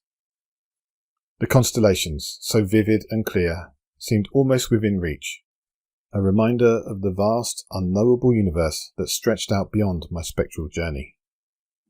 It was a view that lent a peaceful context to my current state, a cosmic backdrop against which my personal narrative seemed both significant and infinitesimal. In this strange diner, a ghost building that defied the ravages of time, I found an unexpected anchor to both the past and the present. It was a place where the soul of the building itself had somehow preserved these objects, integrating them into its essence and, by extension, into mine. As I flipped through the magazine, lost in thoughts of circuits and solder, I realised that this was the closest I had come to feeling alive since my transition. The night outside, with its brilliant display of stars, seemed to echo the possibilities that lay ahead. Within the diner's walls, I found not just remnants of the past, but a bridge to understanding my place in this new existence. The security, the interaction with objects that had long outlived their original owners, and the clear night sky all wove together into a moment of profound connection. As I absorbed the articles on homebrew electronics, a smile found its way to my lips. The ingenuity and resourcefulness of these hobbyists, armed with little more than transistors and a soldering iron, mirrored the adaptability I now faced in navigating the spectral realm. My journey, much like theirs, was one of exploration and discovery, of finding new ways to connect with the world around me, however altered it may be. As the night deepened, Terry sauntered back into the diner, the door closing softly behind him, and yet somehow still staying open. The serene look on his face suggested he had indeed found what he loved about this time of night. "You know," he began, his voice carrying a blend of nostalgia and amusement, "there's something about the hush of twilight that really puts the day's hullabaloo into perspective." He settled into his chair, a contemplative look crossing his face as if he were sifting through the archives of his memory. "It's the quiet, the kind that wraps around you like a cool breeze after a scorcher of a day. Makes all the hustle and bother seem, well, part of a bigger dance," he mused, his gaze drifting off as if he could see the intricate steps of this dance playing out before him. "Didn't quite catch that in my hurry to get wherever it was I thought I needed to be." His words sketched a scene of calm within the whirlwind. "Suppose it's just about the moments, not just the milestones," he concluded, his voice a soft echo of the wisdom gleaned from a journey taken at full tilt, only to discover the beauty in its pauses. I listened, intrigued by his perspective, feeling the comforting hum of the diner wrap around me like a warm blanket. The hours we spent talking, laughing, and sharing stories made the place feel less like a strange way station between worlds and more like a home. When morning light began to filter through the windows, casting the diner in a soft glow, the conversation took a turn towards farewells. Jenna and Marcus, ever the gracious couple, wished me well on my journey with warm smiles and promises to meet again, somewhere down the road. "The journey's never really over," Jenna said, her hand finding Marcus's. It was then Terry, with a spark of spontaneity in his eyes, declared he'd accompany me westward. "Seems like you could use the company, and I've been meaning to stretch my legs a tad," he joked, though the genuine kindness behind his words was clear. The idea of travelling with someone who knew the ropes, and who could share in the humour and the discovery of it all, was somewhat comforting. As we stepped out of the diner, Terry pointed down the road. "Next on the agenda, snagging us a westbound coach. That option's kinder to the likes of us than those flying tin cans." His casual mention of the transportation limitations for spirits like us sparked a mix of curiosity and amusement in me. "No high-flying adventures for us then?" I quipped, earning a chuckle from Terry. Our departure from the diner, under the early light of dawn, felt like the beginning of a significant chapter. Leaving Jenna and Marcus behind was bittersweet, but the road ahead with Terry promised not just answers, but a friendship I hadn't expected to find in this in-between place. As we made our way, Terry's stories of past travels and the folks he'd met along the way painted the world in vibrant hues I was eager to see for myself. His declaration to join me, a gesture of friendship and guidance, solidified my resolve to face whatever lay ahead, with the bright sky above us a hint at a canvas of possibilities. And so, with a newfound companion by my side, the journey west began. A quest not just for understanding, but for connection in a world that was slowly revealing its depth and beauty to me. After we had taken a few steps, basking in the crisp embrace of the morning, Terry threw a glance over his shoulder, his eyes dancing with a blend of mischief and sombre understanding. "You know, I was having a bit of a laugh about the whole air travel thing," he confessed, his voice a careful mix of levity and gravity. "But between us, flying's a no-go zone for those like us, and not for lack of trying." He leaned in, lowering his voice as if to share a secret, or perhaps to shield us from the weight of the truth. "This realm, you see, has got its own set of rules, boundaries that aren't kind to those who dare to test them. Imagine, if you will, attempting to soar upwards, only to be met with a pain so fierce, it feels like you're being split right down the middle. Then, to add insult to injury, you're hurled back to earth with all the grace of a lead balloon." The earnestness in his explanation painted a stark picture, making the perils of their condition all too clear. "Falling from such a height, It's not really the descent that's the problem, but rather the abrupt greeting with the ground at the end, he concluded, his typically playful tone subdued by the seriousness of his warning. The thought sent a shiver down my spine, despite the lack of physical sensation. Terry's cautionary words painted a vivid picture of the risks involved in attempting to breach the limits of our existence. It's not just about the pain, he added. Those who have tried find themselves changed. It's a quick path to becoming a misfit.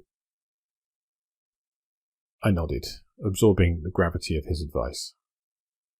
Terry's guidance, though delivered with a blend of jest and earnestness, underscored a reality I was still coming to terms with. The rules of this existence were as strict as they were strange, and the consequences of ignoring them dire.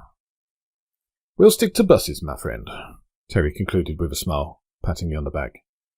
The scenic route's more our speed anyway.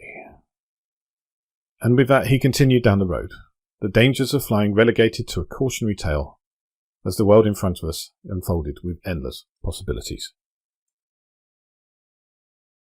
Chapter 11. The Times They Are A-Changin. Terry's tale began to unfold in a manner as unique as the man himself, over the course of cocktails. No, we hadn't miraculously gained access to an ethereal drinks cabinet, nor manifested the ability to indulge in alcoholic beverages. This was one of Terry's curious quirks, where every so often he'd mind pulling out an imaginary flask and pouring into 2 non-existent cocktail glasses.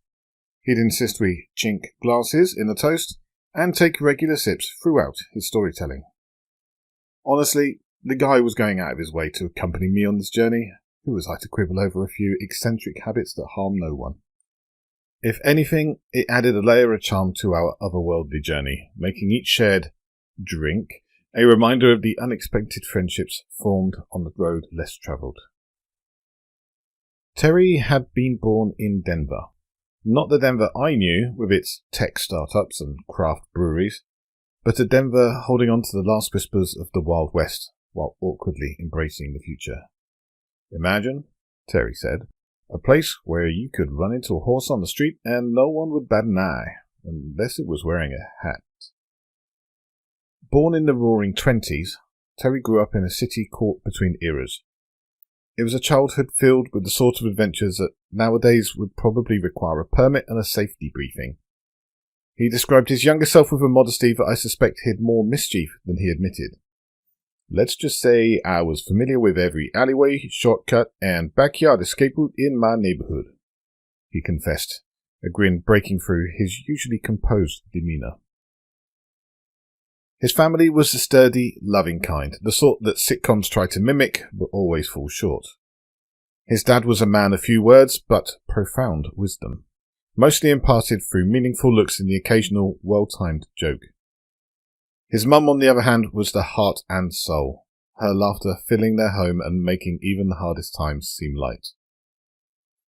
Mum's pot roast was legendary, but it was her right hook that really kept us in line. Cross her and you'd find yourself counting stars before supper, Terry recalled, his respect for her evident in every word. School for Terry was as much about social education as it was about academics. He was the kind of kid who could charm his way out of trouble, but also the one who'd stick up for a friend without a second thought. And his love for singing, well, that started in the church choir, believe it or not.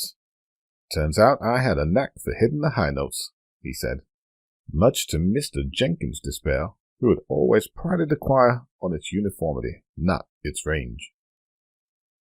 As the world teetered on the brink of war, Terry's narrative took a sombre turn. Yet, even here, his light-hearted resilience shone through. Just a quick dance across the Pacific, he said, his hand waving off more than he let on. But let's just say the music there had a different tune.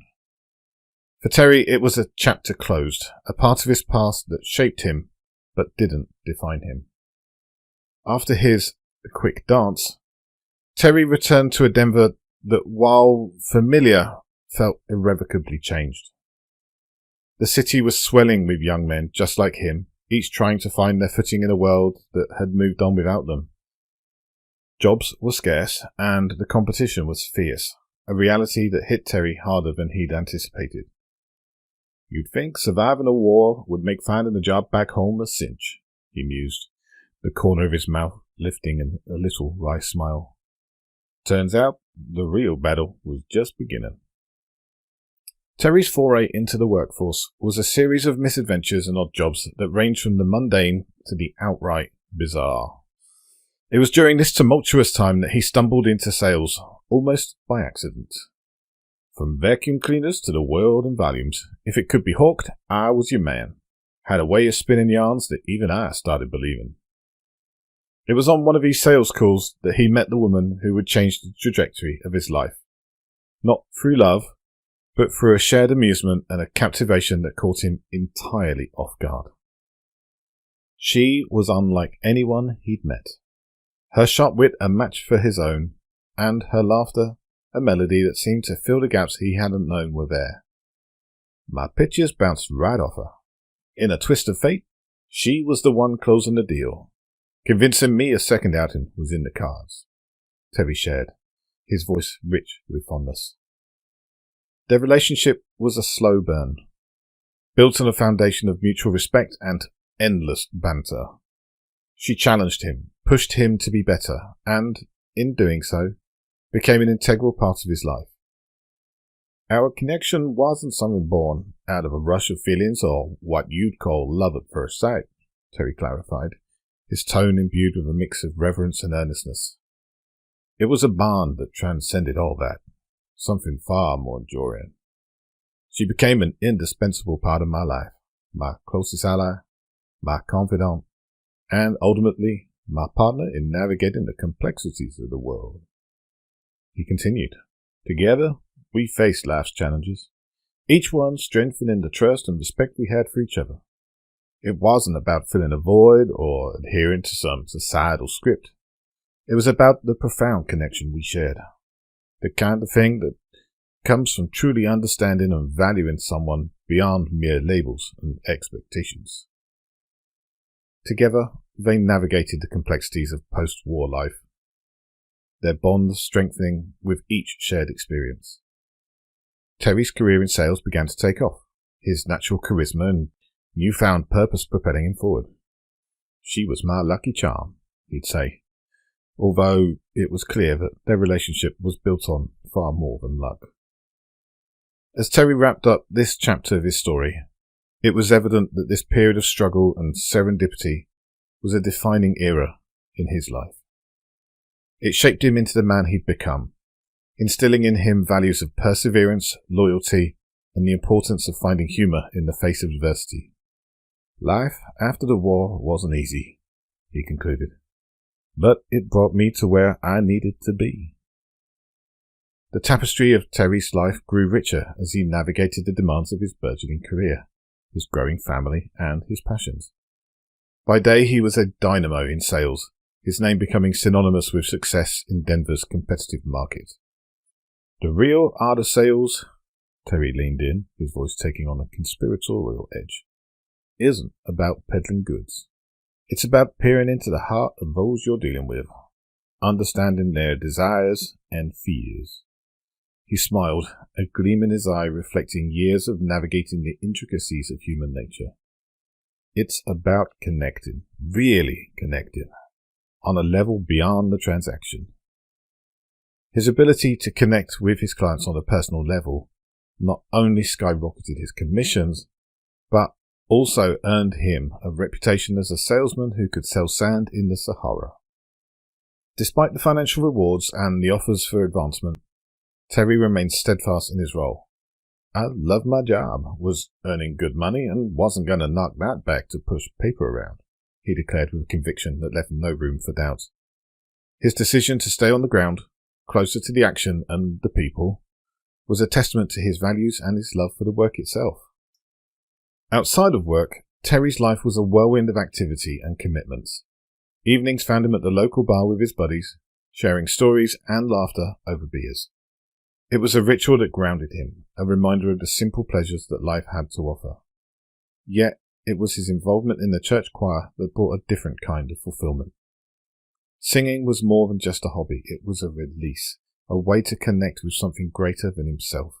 His voice, strong and clear, became a staple of Sunday mornings, resonating through the congregation and earning him a spot in the hearts of all who heard him.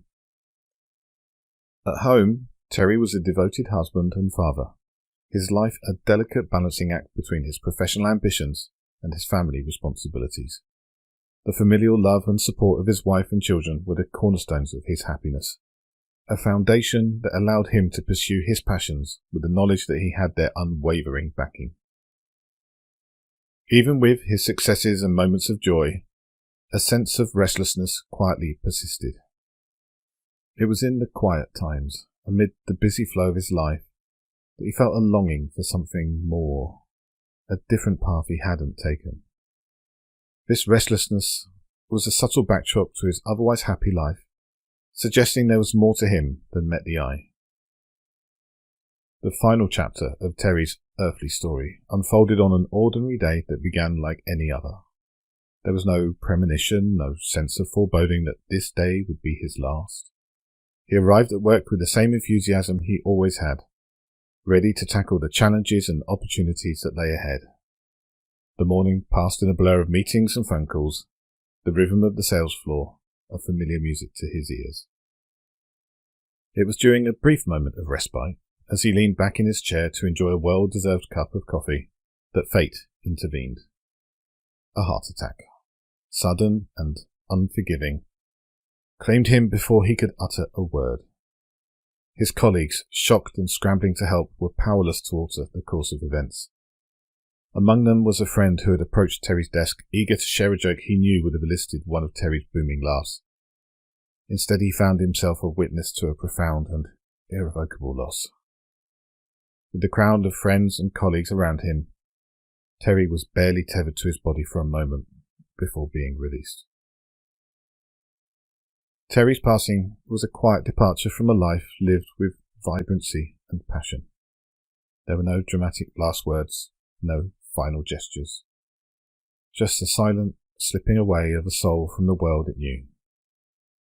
In their reflections, his family always found that memories of him sparked a smile, transforming the loss into cherished recollections that brightened their days. Terry's story, even in passing, remains not a tale of sorrow, but a celebration of a life lived with joy, love, and adventure. He embraced life's journey with courage and humour, leaving a legacy of laughter and warmth that continues to uplift those who knew him. His final resting place, just outside Denver, was as unassuming as his departure had been. No grand mausoleum or elaborate memorial marked his passing, just the earth and the sky and the quiet peace of nature. In sharing Terry's tale, I've come to understand not just the man he had been, but the essence of what it means to live fully, to care deeply, and to face the end with dignity and grace.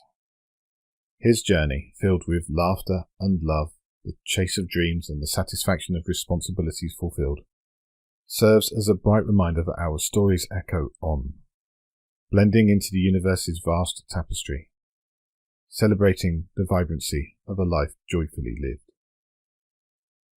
Terry's final words on the matter were quite poignant. Just remember, it's the stories we weave, the laughs we share, and the moments we cherish that outlast the ticking of the clock. Life's a tapestry, rich with threads of every hue. Some we see and some we don't. But together they create something more beautiful than we can ever imagine on our own. So keep weaving, keep sharing, and above all, keep cherishing. Chapter 12. The Road Less Travelled. The bus pulled into the Albany Central Terminal, a bustling nexus nestled in the heart of New York's historic capital. This terminal, more than just a stop, was a gateway to various destinations, serving as a pivotal point for travellers seeking passage to the far corners of the state and beyond. Surrounded by the city's architectural tapestry, where modern facades blend with centuries-old buildings, the terminal bore witness to Albany's rich history and its role as a crossroads in the Northeast. Around us, the vibrancy of Albany was palpable. The terminal, flanked by the Hudson River's serene expanse to the east and the Empire State Plaza's imposing structure to the south, offered a panoramic view of the city's diverse character. Nearby, the echoes of history resonated from the New York State Capitol, while the cultural hum from the bustling downtown area promised an exploration of Albany's lively arts and culinary scene. As the bus came to a halt, its doors opening with a hiss that momentarily pierced the terminal's constant murmur, we were greeted by the sight of travellers in motion. Some were locals, navigating their daily routines with a familiarity bred from repetition, while others, like us, were visitors, momentarily pausing in Albany on journeys defined by different purposes and destinations. The air was a mix of anticipation and the routine hustle, characteristic of any significant transportation hub. Digital screens flickered with arrival and departure times, guiding passengers to their next connections, while announcements filled the air, a constant reminder of the terminal's role in the intricate ballet of transit. Here in the heart of Albany, the blend of history, culture, and movement provided a backdrop for the next chapter of our journey. Stepping off the bus that felt more crowded than a liquidation sale, but with less enthusiasm and raw resignation, Terry and I navigated our way through the throng of passengers with the kind of care usually reserved for bomb disposal experts. It wasn't just about avoiding the accidental brush against a living soul. It was about ensuring we didn't end up with a kind of searing jolt that makes licking a battery seem like a gentle tickle. The discomfort of contact with the living was a stark reminder of our intangible existence, despite being on a very tangible bus. The bus station was a hub of activity, a whirlwind of arrivals and departures that mirrored the bustling confusion of life itself. As we disembarked, the relief of escaping the cramped quarters of public transport was short-lived, replaced by the task of charting our next move. Around us, life buzzed in a cacophony of sounds, from the impatient tapping of a traveller's foot to the distant cry of a child who clearly decided that now was the perfect time for a meltdown. In the quieter margins of the station, away from the direct flow of human traffic, we found what we were looking for. A large map encased in thick perspex mounted on the wall. It was a relic of navigation, a reminder of a time when journeys were plotted with fingers tracing lines on paper, rather than swipes on a screen. The route through Pennsylvania looks direct, I mused, squinting at the map behind its clear barrier. My words hung in the air, an invitation for discussion or dissent. The map, filled with all its roads and highways, quietly hinted at the countless adventures we could embark on. Terry, with a look that seemed to draw on decades of experience, now out of reach to living, remained silent for a moment longer. His gaze was fixed on the network of roads weaving through Pennsylvania, a stare that seemed to pierce through the perspex and into the heart of the matter. The station around us, with its ebb and flow of life, felt momentarily distant as we stood at the precipice of decision-making, guided by a map we could see but not alter. Our route a subject of careful consideration in the face of unseen challenges. Terry's demeanour shifted palpably. Gone was the light-hearted companion I'd journeyed with so far. In his place stood a man as sombre as a priest before confession, his usual warmth smothered by an air of solemnity. TP, Terry started, his voice cutting through the hum of the base station, a rare seriousness in his tone. We need to avoid Pennsylvania. There's a man there, a menace, older than the darkest memories, who chose a path you can't imagine. He paused, struggling to find the right words, his usual easy demeanour replaced by a gravity I hadn't seen before. He's not like any lost soul we talked about. This man willingly embraced darkness, becoming a beacon for it, drawing others to his side. Terry's gaze drifted, maybe to past encounters or warnings he'd once dismissed. People say he's been around since the beginning, ignoring the call that guides us towards, well, something better. He's been a blight on the spirit world, unyielding, for more time than anyone cares to remember. The air around us grew heavier as Terry continued, and his followers, they're not just misguided spirits, they're drawn to him, bound by a shared purpose of chaos and despair. A true congregation of the damned, spreading their malevolence far and wide. This wasn't the Terry I knew. The man who could sell sand in the desert was laying it all out bare, a testament to the seriousness of the threat we faced. Hearing the resolve in my own voice surprised me as I declared, "We'll take the detour through New York and New Jersey." It was a decision laced with uncertainties, yet in that moment it felt like the only viable path. The relief that washed over Terry wasn't just palpable, it was a testament to the weight of our choices. His quick nod, coupled with a momentary meeting of our eyes, silently sealed our mutual understanding and resolve. Facing the unknown challenges of an extended journey suddenly framed our situation in a new light. What lay ahead might be unpredictable, but it paled in comparison to the clear and present danger of crossing paths with the malevolent force lurking in Pennsylvania. This choice, braving the uncertainties of a roundabout path, wasn't just wise. It was a necessary evasion of a darkness so profound it threatened to engulf even the likes of Terry, whose steadfastness had been my anchor. "It's settled then," I added, feeling a newfound determination buoying my initial trepidation. The risks of the unknown are preferable to a confrontation with that darkness.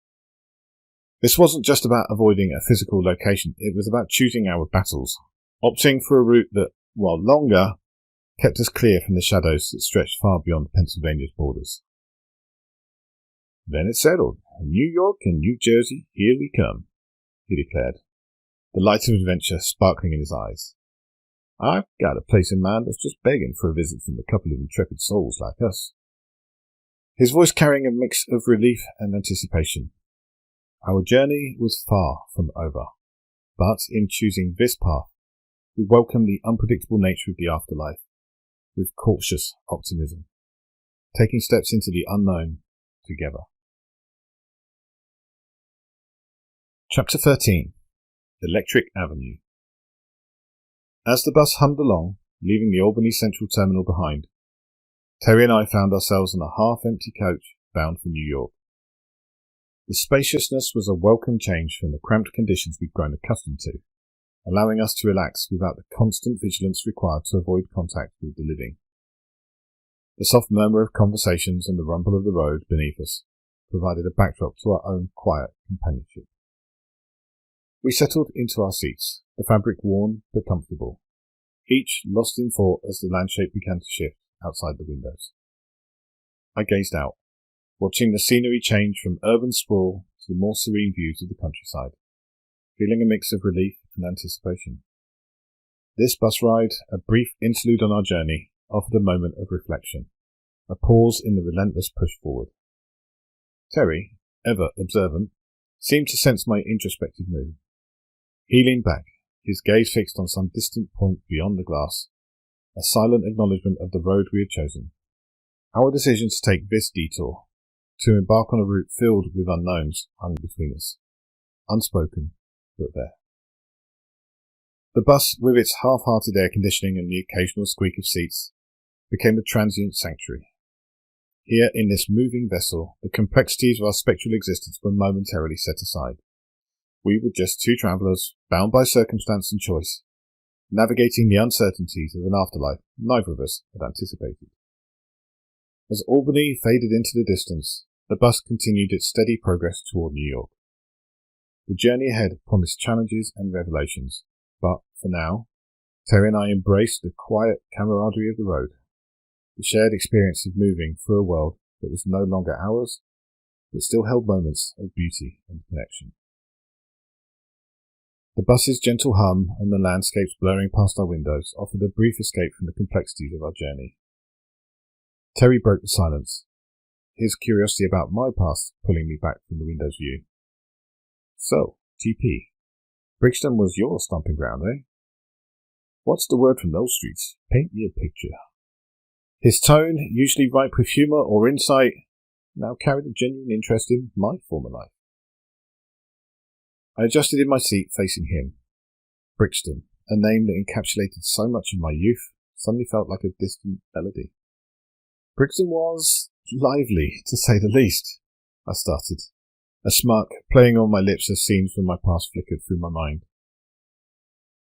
Imagine a place where every street corner buzzes with music, where the air is thick with the aroma of street food from every corner of the globe, and the market is a kaleidoscope of colours and voices bargaining and laughing. I leaned back, the memories vivid and warming. My flat there was this quirky, cramped space right above a record shop. You could hear faint bass lines vibrating through the floorboards long after closing time. It was more than just where I slept. It was my part of the neighbourhood's heartbeat. My mates and I, we were inseparable. Brixton brought us together, a motley crew of dreamers, artists and a couple of coders like myself. We'd spend our evenings diving into the local scene, from quiz nights at our local, jazz evenings at the Hootenanny, to impromptu coding sessions that lasted until dawn. It was chaotic, but it was home. I paused. The bus's steady motion, the stark contrast to the whirlwind of memories. And the diversity, it's something else. Walking through Brixton is like taking a world tour without a passport. Every culture, cuisine and creed you could imagine, all mingling. It taught me a lot about acceptance, community, and the beauty of differences. Terry listened, nodding along, his eyes reflecting a mix of amusement and appreciation for the picture I painted. Sounds like a world unto itself, he remarked, a hint of awe in his voice. It was, I affirmed. The image of Brixton, with all its imperfections and splendour, firmly etched in my mind. But, as with all things, life had other plans. My gaze returned to the window, the passing scenery now a mere backdrop to my recollections, a reminder of the journey from the familiar streets of Brixton to the unknown paths that lay ahead. As the bus hummed towards New York, the city's silhouette a distant promise, I found myself navigating the complex web of emotions and decisions that had catapulted me from Brixton's familiar chaos to the uncharted streets of Boston. Terry's interest in my story, his quiet presence across the aisle, offered a semblance of solace as I unpacked the layers of my journey. The Boston opportunity came out of nowhere, I confided, the memory still tinged with a mix of disbelief and destiny. Our little coding project, born out of late-night brainstorming sessions and endless line of code, had somehow caught the eye of startup here. The job offer was flattering, overwhelming, and utterly terrifying all at once. I paused, the weight of that moment pressing down anew. Leaving Brixton, my friends, my family. It felt like I was considering abandoning a part of myself. We were a tight-knit group, bound by shared dreams and the daily grind of making ends meet. The thought of stepping away from that, from them, filled me with an indescribable dread. The landscape outside blurred, mirroring the turmoil that had churned within me at the time. There were endless debates, with myself mostly, but also with friends over pints in dimly lit pubs. Each conversation a seesaw of pros and cons. Boston represented a leap into the unknown, a step toward fulfilling a dream I hadn't dared to fully articulate even to myself. A wry smile crossed my lips as I recalled the oscillation between excitement and fear. It was more than just a job. It was a chance to test my limits, to see how far I could stretch beyond the comfortable confines of my world. But the thought of leaving Brixton, leaving everything that defined me, was paralysing. Terry's nod was both an encouragement and an acknowledgement of the crossroads we all face. Those moments when the path forward is as daunting as it is irresistible. As the decision loomed, the weight of it became a constant companion, a shadow that stretched across every facet of my life in Brixton. The vibrant streets I loved, the market's cacophony, the nights out with friends, all tinged with the bittersweet knowledge that they could soon be memories. I let out a breath I hadn't realised I'd been holding. The indecision was crippling me. On one hand, the adventure of a lifetime. On the other, the life I'd always known. It was a choice between two futures, each with its own promise and pain. As we neared the end of this leg of our journey, the tale of my last night in Brixton awaited. A night of farewells, of unspoken hopes, and the kind of connections that leave indelible marks on our souls. But that story, with its own set of reflections and revelations, needed a moment of its own, a pause before the plunge.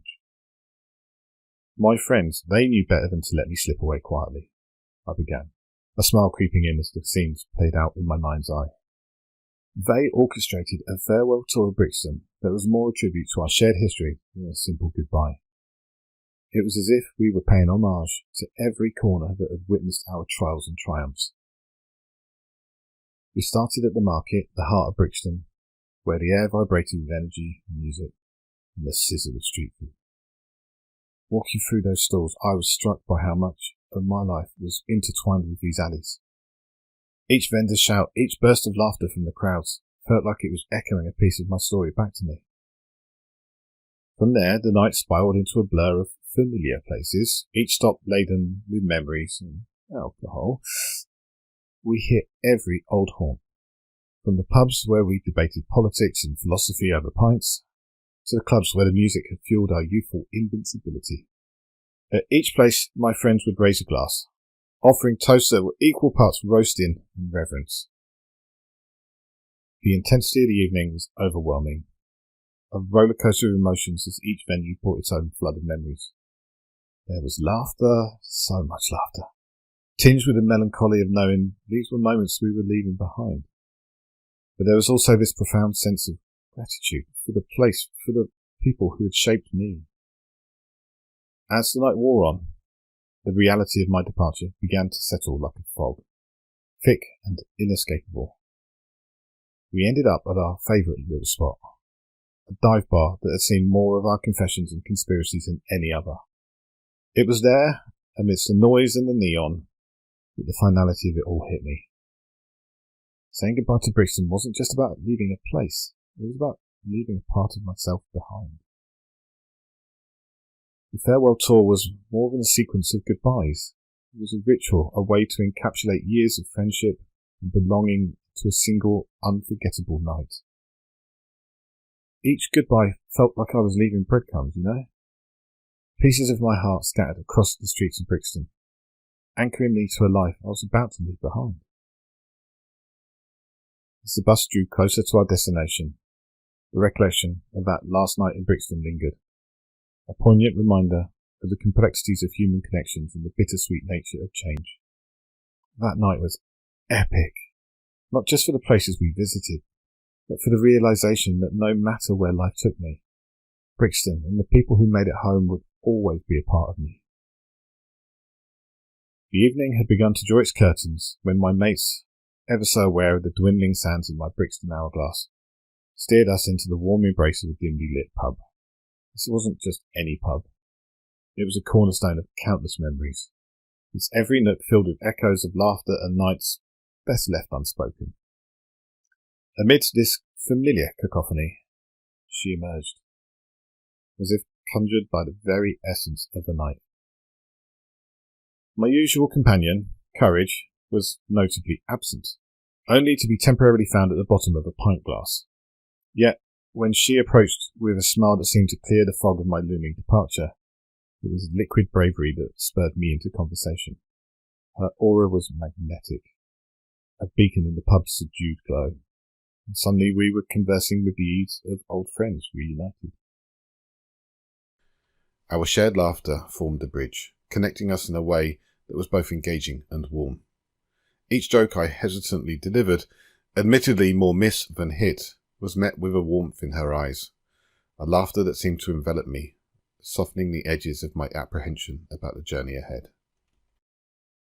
There was an undeniable connection, the kind you'd read about in novels or see in films where two souls find each other amidst the chaos of life. She spoke of plans, of next times, words that under any other star would have sparked the future.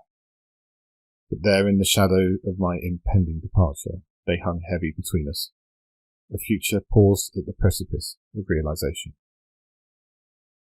I found myself ensnared by a paradox, drawn to the promise of what could be, yet shackled by the secret of my imminent leave. The weight of my silence that night, the unsaid goodbyes, left a void filled only by the memory of her number now etched in my phone, a totem of a path not taken. The decision to message her from the airport, a place of in-betweens, was a silent admission of my departure, an attempt to bridge the gap between our shared moment and my new reality. Her response, understanding yet tinged with the sorrow of misconnections, remains a vivid imprint on my heart. Each word, each inadvertent typo, a testament to what might have been. A message that now lies beyond reach, locked within the phone that is a constant reminder of the choices we make and the path they set us on. In Boston, the vibrant chaos of Brixton seemed worlds away. Where once my days were woven with the close-knit threads of friendship and spontaneous encounters, in Boston they unravelled into isolation. Work exchanges were polite but distant, and my apartment became a silent refuge rather than a home. The city's rhythm, so different from Brixton's heartbeat, echoed the dissonance I felt within. Social media, once a window to shared moments, turned into a silent remember of the life I'd paused. Nightly I'd scroll through the vivid tapestry of my friends' lives continuing without me. In a moment of longing for the past, I reached out to the girl from that last unforgettable night, sending a friend request that hung in digital limbo. As the days stretched into weeks without a response, that pending request mirrored my own suspended state, a symbol of the connections that seemed increasingly out of reach. The twice-weekly Skype calls with Mum, initially a beacon of comfort in my adjustment to a new life abroad, slightly shifted in tone as her health began to falter. At first, unaware of her illness, I basked in the warmth of our conversations, cherishing these digital lifelines that connected me back to Brixton. However, as her condition emerged and rapidly deteriorated, those calls morphed into a harrowing countdown. She attempted to master the gravity of her illness, her voice striving to maintain its usual cheerfulness, but the effort couldn't conceal the truth. The vibrancy that once defined her began to wane, the energy in her words replaced by a tiredness she couldn't hide.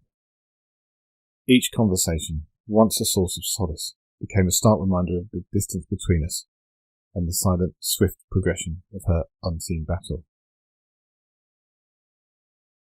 Almost 6 months to the day I left Brixton for a new life in Boston, I found myself back home, but under the shadow of grief.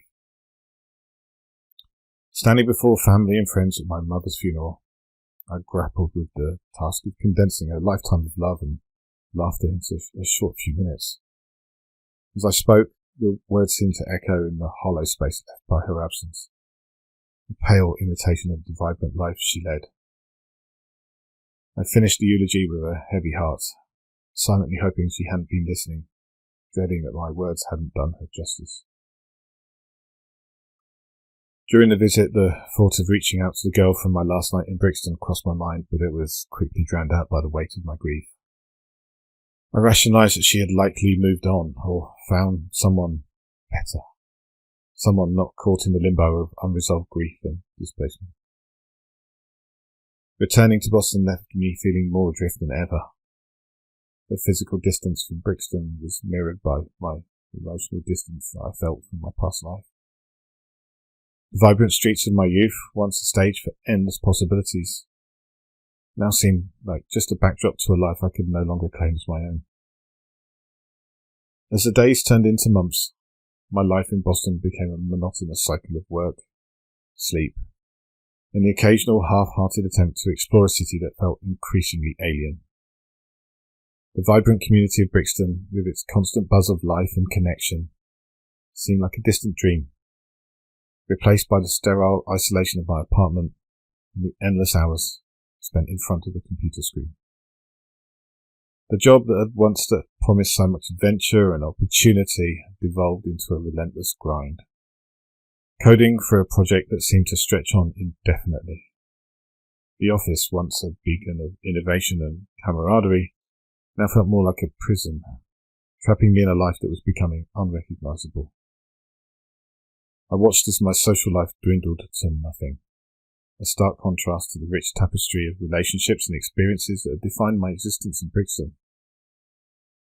My friends' lives continued to flourish without me, their adventures and milestones playing out from across the screen of my laptop and phone, a digital reminder of the world I left behind. The girl from that last night in Brixton remained an unresolved note. Her silence on social media, a quiet echo of the connection that might have been. Isolation crept in, a slow, insidious tide that eroded my sense of belonging, leaving me feeling untethered from the world around me. The calls with Mum had been a lifeline, but with her passing, even that connection was severed, deepening the chasm between me and the sense of home I so desperately missed. It was in this fog of isolation and despair that I made a decision I believed would end my torment. Exhausted by the relentless cycle of loneliness and disconnectedness and with no respite in sight, I sought what I thought was the only way out. The emotional pain had become unbearable, a constant companion that overshadowed every moment, every failed attempt to find a semblance of the life I once knew. Looking back, it was a decision not made in hope, but in desperation. A misguided belief that in death I would find a release I couldn't achieve in life. But the afterlife, as I've come to realise, was not the escape I had envisioned. Instead of the oblivion I sought, I found myself in this strange limbo, forced to confront the very pain I attempted to flee from. As the narrative of my journey unfolded, from the vibrant streets of Brixton to the sombre reality of my spectral existence, Terry listened with a mix of empathy and solemnity. My final act, born out of a profound despair, now hung between us, a stark reminder of the unforeseen consequences of our darkest moments. Terry, ever the source of grounded wisdom masked in humour, finally broke the reflective silence. Sorry, mate, but don't you think that was a bit, I don't know, stupid? His words, though blunt, were tinged with a friendly chide, a gentle nudge rather than a judgment. For a moment I was taken back. The reality of my choices laid bare in his straightforward question. But then something unexpected happened. A laugh bubbled up from somewhere deep inside, a genuine amusement at the absurdity of my final act among the living. Terry joined in, his laughter a harmonious echo to mine. And in that shared moment of levity, I found something I hadn't realised I'd been missing. A sense of camaraderie. A connection that transcended the boundaries of life and death. Agreeing with him, I nodded, the laughter still lingering in the air.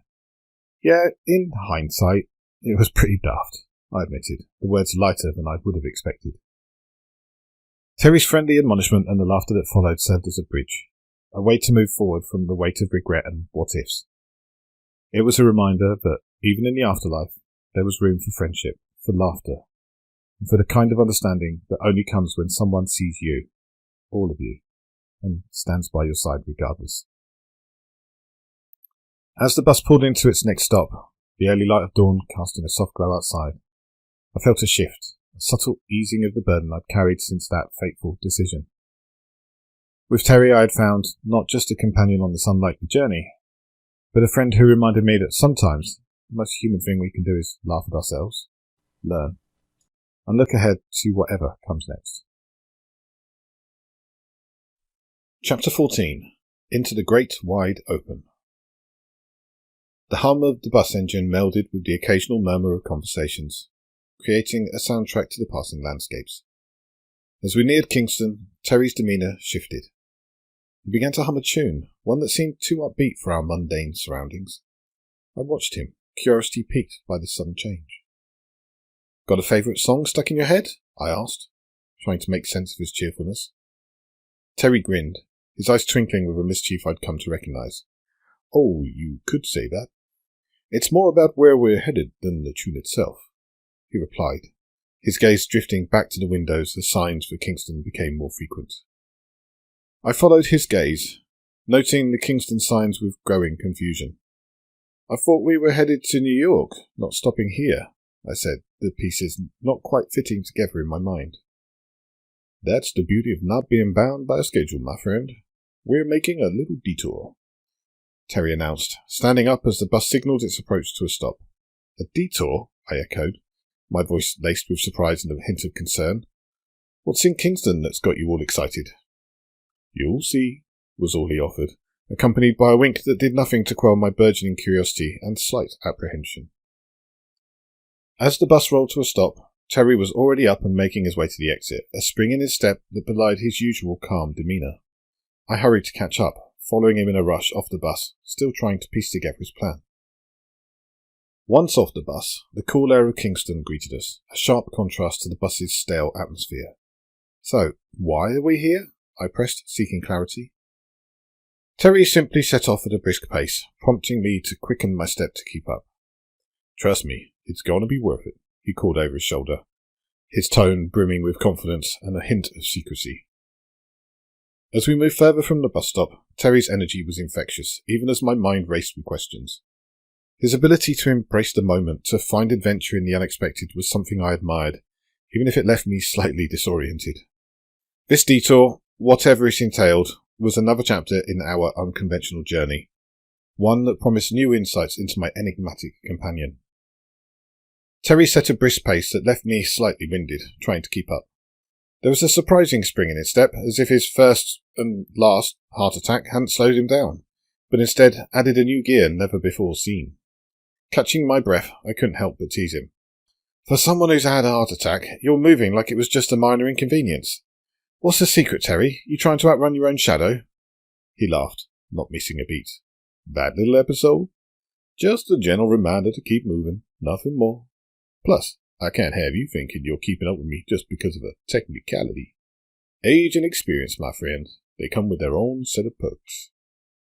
The back and forth between us felt natural, the kind of ribbing you'd expect from friends who'd known each other longer than we had. Terry's dismissal of his heart attack, turning it into a mere footnote in his life, somehow made me respect the guy even more. His determination to keep pushing forward, despite what he'd been through, was both admirable and a bit daunting. As the day gave way to night, our surroundings took on a different character. The air grew cooler, carrying the crisp scent of the countryside after sundown. Sounds of nocturnal wildlife began to emerge. A symphony of crickets and the distant call of owls replaced the silence of the day. The sky, a canvas of deep blues and purples, gradually filled with the glitter of stars, each one a reminder of the vastness above us.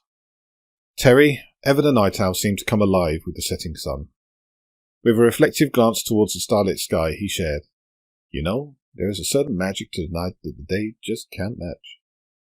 It's in the quiet, the stillness, where you find that peace that seems to elude us during the daylight hustle. It's like the world takes a deep breath, and for a moment, everything's as it should be. I found myself drawn into the moment, the beauty, the night sky, and the calm it brought. It was a side of Terry I hadn't fully appreciated until then. His ability to find wonder in the simple things. Yeah, I see what you mean, I admitted, my gaze still fixed on the heavens. It's like the world slows down enough for you to catch up with it. Terry nodded, a smile playing on his lips. Exactly. Most people rush through life, never stopping to look up. But the night, it has a way of making you pause, making you realize there's so much more out there. As we resumed our journey, the darkness around us felt less daunting, more a companion on our path. Terry's fondness for the night, his moment of reflection, had somehow brought us closer, a shared experience in the quiet of the countryside. As we trekked deeper into the journey, the strain of the extended walk began to show.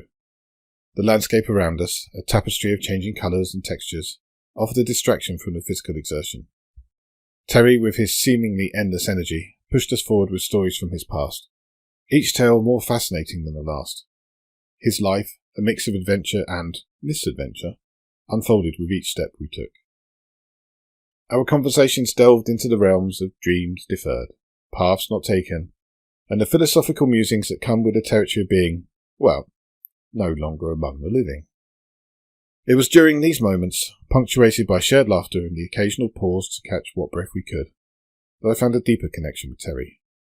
He was no longer just a guide on this bizarre journey. He had become a trusted friend.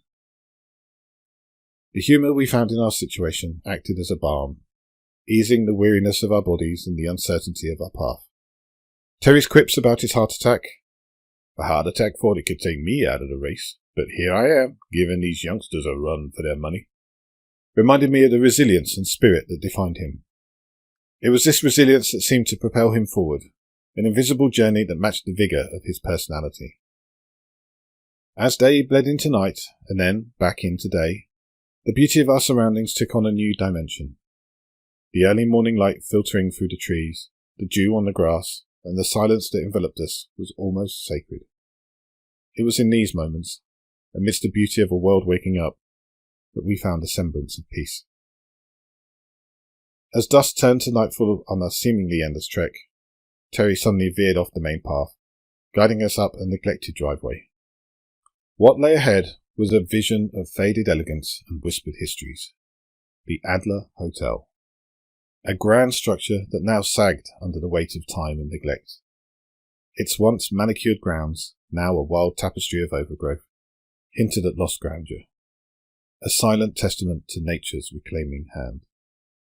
The once bustling hub of activity and laughter had quieted into a sombre stillness, with the Adler standing as a stark reminder of transient glories.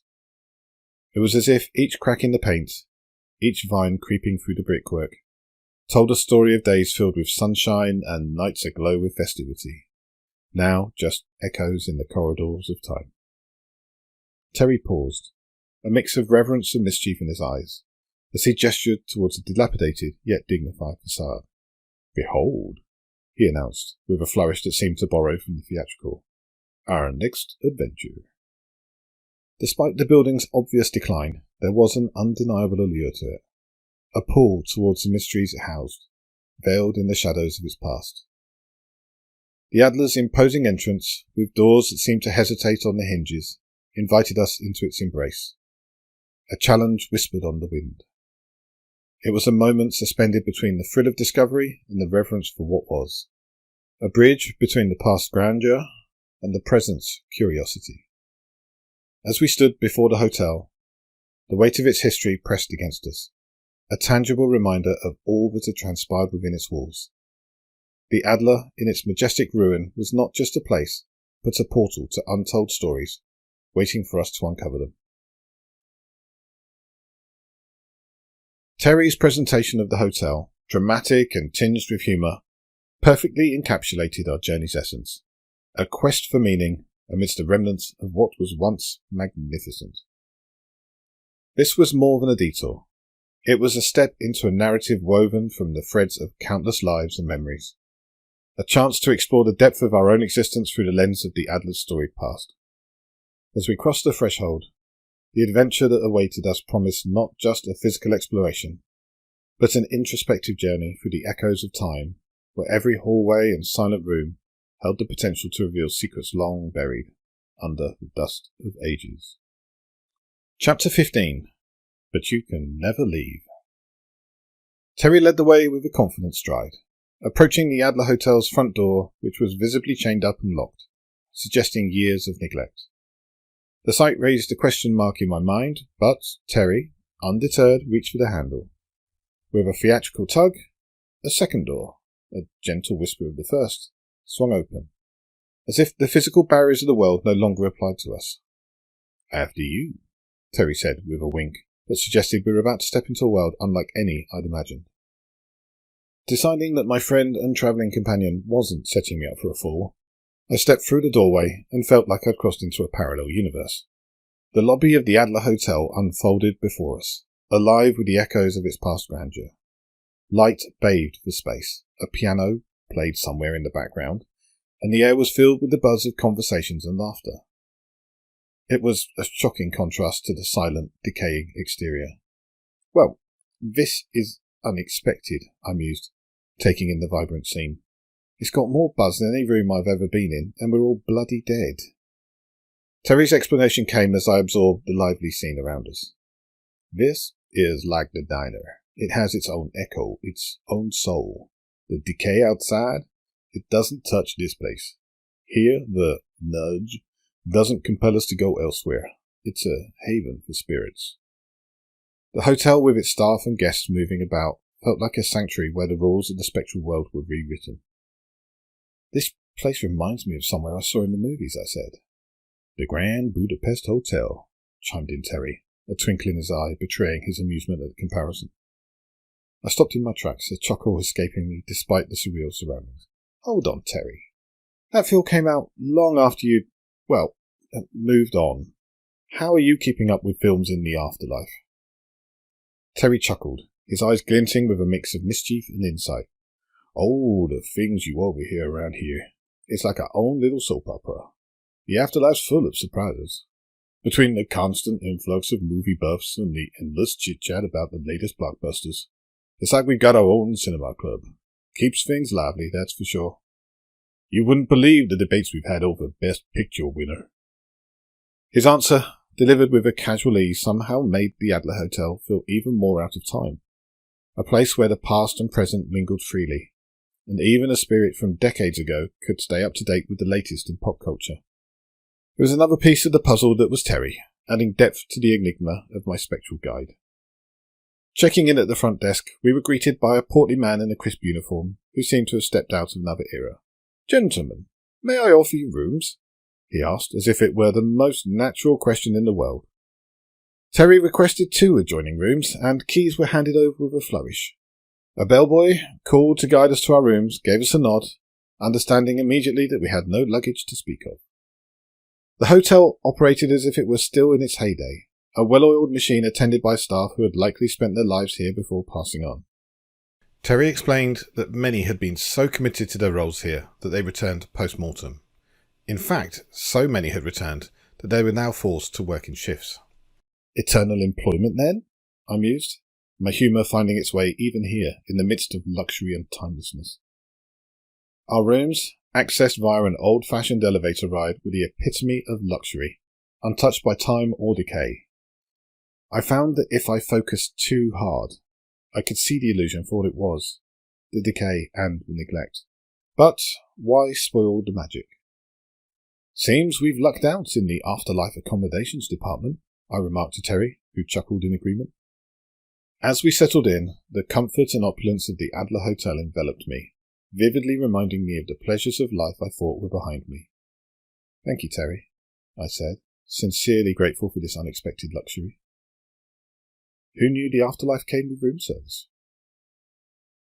This moment in the Adler Hotel, amidst the laughter and the light, felt like a gift. It was a pause in our journey, a reminder that even in the afterlife there are places where joy, luxury and friendship can thrive. And as I looked out of my room's window, squinting just enough to maintain the illusion, I couldn't help but feel thankful for this unique respite on our journey.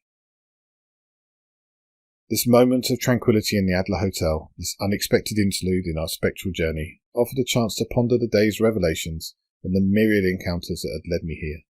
The laughter and light that filled the hotel's halls, and the warmth of the friendship I'd found with Terry, served as poignant reminders of the life-affirming experiences still possible, even after death.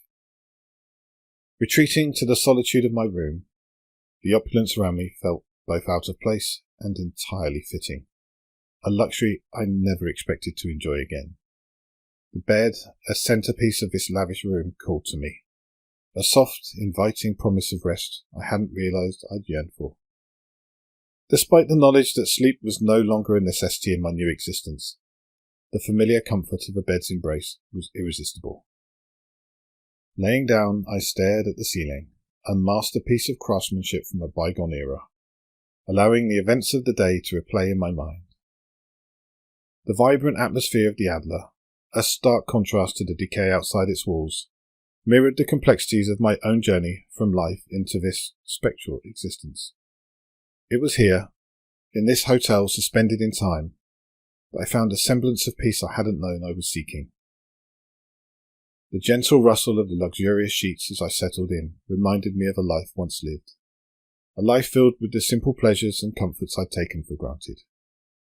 As I lay there, enveloped in the softness of the bed, a sense of weariness I hadn't felt since my transition into the afterlife began to wash over me.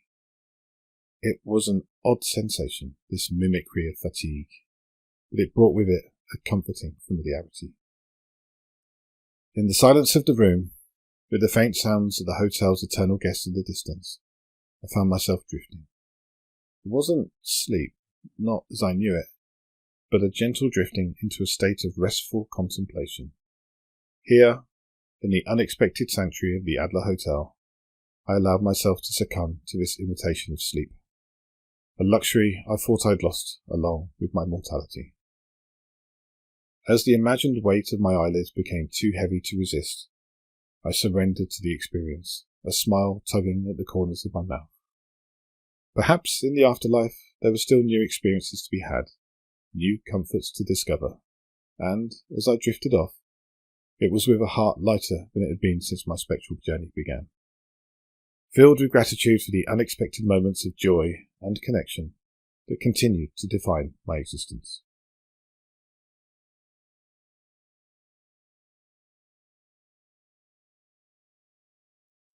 Chapter 16. The Uninvited. As we made our way through the ornately decorated corridors of the Adler Hotel, a thought that had been nagging at the back of my mind finally found its voice. "Terry," I began, the curiosity evident in my tone. "How is it possible that I fell asleep last night? I mean, we're not exactly alive in the traditional sense, are we?" Terry, with a knowing smile that hinted at the myriad secrets he'd come to learn, turned to me, his eyes alight with a blend of amusement and a deeper knowledge. "Ah, you've stumbled upon one of the Adler's charming oddities," he began, his voice rich with a warmth that invited curiosity. "This old place, it dances to its own rhythm, separate from the bustling world of the living and the silent watch of the departed. It's a curious blend, isn't it? A spot where the rules aren't just bent, they're rewritten for a peculiar little community."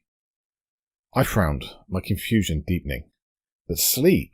That's so human.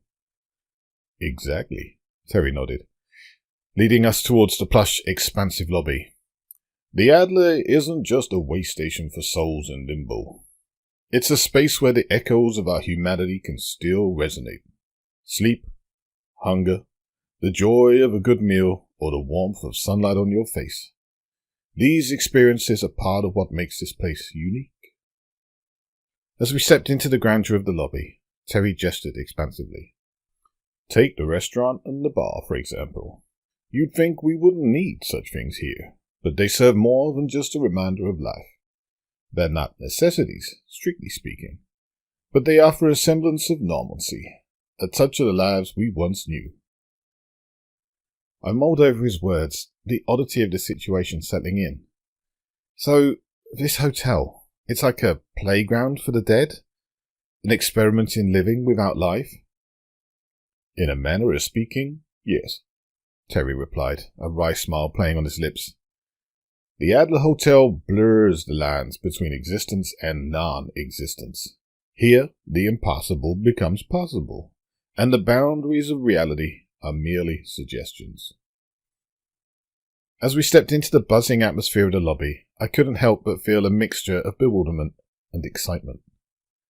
The Adler Hotel, with its defiance of the ordinary and its embrace of the extraordinary, was beginning to reveal its true nature to me, a place where the past and the present, the tangible and the intangible, intertwined in the most unexpected of ways. Stepping into the Adler Hotel's lobby with Terry, I was immediately enveloped in its unique ambiance, a testament to its inhabitants' vibrant past. The lobby, a gathering space for the hotel's eclectic guests, buzzed with understated energy. Among them, the Major stood out, a figure of another era, his military uniform impeccable, but for the trousers and underwear comically pulled around his ankles. A piece of toilet paper clinging to his thigh as a silent, unwanted reminder of his last living moments. His dignity, somehow intact despite his undignified attire, added a touch of dark humour to the room. In the Adler Hotel's lobby, a diverse array of characters intermingles, each embodying a distinct slice of history. The Major, a dignified figure despite his comedic state of dress, epitomizes the hotel's eclectic gathering. Among the crowd, a woman in flapper attire dazzles with the charisma of the roaring 20s, her presence a vibrant echo of jazz and rebellion. Nearby, an individual clad in armour, reminiscent of historical reenactments, provides a nod to the past chivalric tales, without straying into the realm of actual knights, grounding the ensemble in a semblance of realism. Completing the group is a figure straight out of the 60s rock scene, guitar in hand, seemingly ready to bridge the silence with melodies from a bygone era. Each individual, with their unique backstories and appearances, enriches the lobby's narrative tapestry, their collective concern over an emerging threat binding them in a silent pact of vigilance and unity. Their interactions in the lobby under the watchful eye of the Major unfold against the backdrop of shared concern over a looming threat, binding them together in a collective vigilance. The silence in the room deepened as Edward, a soul whose essence was intertwined with the wild landscapes of Pennsylvania, began to recount his observations. The stories whispered among us, echoing through the trees and over the mountains, hold more truth than we dare admit, he said, his voice resonating with the solemnity of the ancient forests. My latest venture into those beloved woods revealed a desecration beyond reckoning. Sacred landmarks, once beacons for our kind, have been defiled, an attempt to erase our history and sever our connection to the earth that binds us.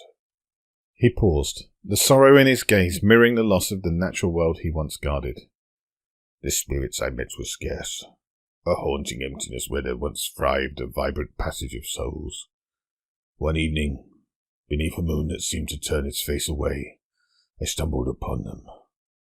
A band neither fully of our realm nor of the living, hunting with a ferocity that froze the blood in my veins. Edward leaned in close, his voice a mere whisper, as if the very breeze might carry his words away. Their pursuit was merciless, not just a hunt, but a torment of the young and uninitiated. The air itself seemed to weep with their fear, a palpable cloud of despair. I could not stand idly by. Drawing upon the wisdom of the wild, the cunning of the predator, and the guile of the prey, I endeavoured to lead them astray. It was a gamble, crafting illusions of trails that vanished into mist, leading to safety those young souls caught in their snare. The fleeting gratitude in their eyes was as rare a glimmer of hope in the enveloping gloom as you could hope for. Edward's voice faltered, exposing a crack in his stoic facade. Yet the horror of their malevolence, the depth of their spite, it was a stark revelation of the darkness that threatens to consume us. The price of my intervention was not merely the drain of my energy, but the piercing clarity of our peril. His gaze swept across the gathered spirits, his message a heartfelt summons to solidarity. Our unity, our wisdom and strength remain our sole bulwark against this encroaching shadow. We must band together, for to do otherwise is to surrender our realm to the darkness, forsaking the luminescence we've strived so valiantly to protect. Edward's testimony, a mix of personal account and dire warning, left a heavy silence in its wake. The reality of the threat in Pennsylvania was now undeniable, a shadow over our world that could only be dispelled by their united front. Chapter 17. Echoes in the Deep. The Adler Hotel, with its myriad anomalies, had quickly become a sanctuary for those of us caught in the spectral interim. Yet, amidst its grandeur and enigmatic guests, it was the hotel's neglected swimming pool that drew me into its depths.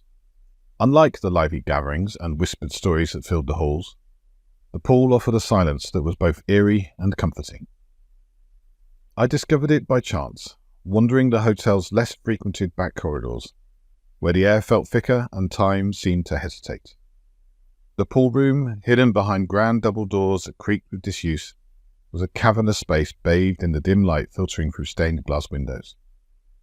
The water, undisturbed, mirrored the ceiling's intricate patterns, creating a world both inverted and preserved. It was here in this secluded sanctuary that I found an odd semblance of solace. Not above, lounging in the shadowy echoes of deck chairs or the faded grandeur of poolside accoutrements, but below, at the bottom of the pool. Driven by a curiosity that seemed to magnify in the stillness, I descended, letting the cool embrace of the water envelop me in its silent world. Sitting at the pool's bottom, I marveled at the surreal tranquility of being submerged. My body, free from the constraints of breath or buoyancy, mimicked the act of breathing. It was a strange pantomime of life, down here where the concept of air held no sway. My eyes, open, unblinking and cast upwards, witnessed the world through a lens distorted by water. The surface rippled with the movements of unseen forces, turning the familiar into something otherworldly. From this vantage, the pool became a liminal space, a threshold between what was and what could be. The muted sounds of the hotel above were replaced by the silent symphony of light and shadow, playing across the water's surface. It was a perspective that lent itself to introspection, to pondering the oddity of my existence and the paths that had led me here. In the weightless embrace of the pool, time lost its urgency. The world above seemed a distant memory, a life once lived now viewed through the aqueous veil of the afterlife. Here, in the depths, I found a rare peace, a momentary respite from the ceaseless quest for understanding that my new existence demanded. As I gazed upwards, the distorted reality above seemed less daunting, more a canvas of possibilities than a barrier to the past. The pool, in its silent, forgotten corner of the Adler Hotel, offered not just escape, but reflection. A mirror, not only of the world, but of the self that I was still learning to navigate. Emerging from the water, the air felt different, charged with the remnants of the tranquility found beneath the surface.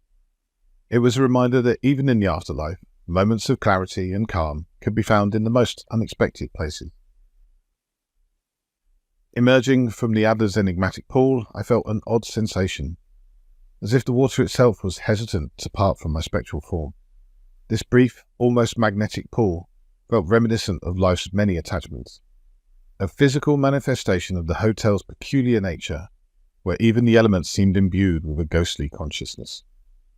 Drying off, an act now devoid of purpose yet carried out for the sake of routine, I couldn't help but chuckle at the absurdity. The towel rubbed against my face and I revelled in the sensation of touch once more. It captured no moisture because no water clung to me, but the simple routine felt good. Letting go of the towel, it faded out of my reality, only to appear back on the lounger where it had been left when the hotel was closed down. It was one of those moments that would have amused me in life, a pointless gesture in death, yet I found comfort in the familiarity.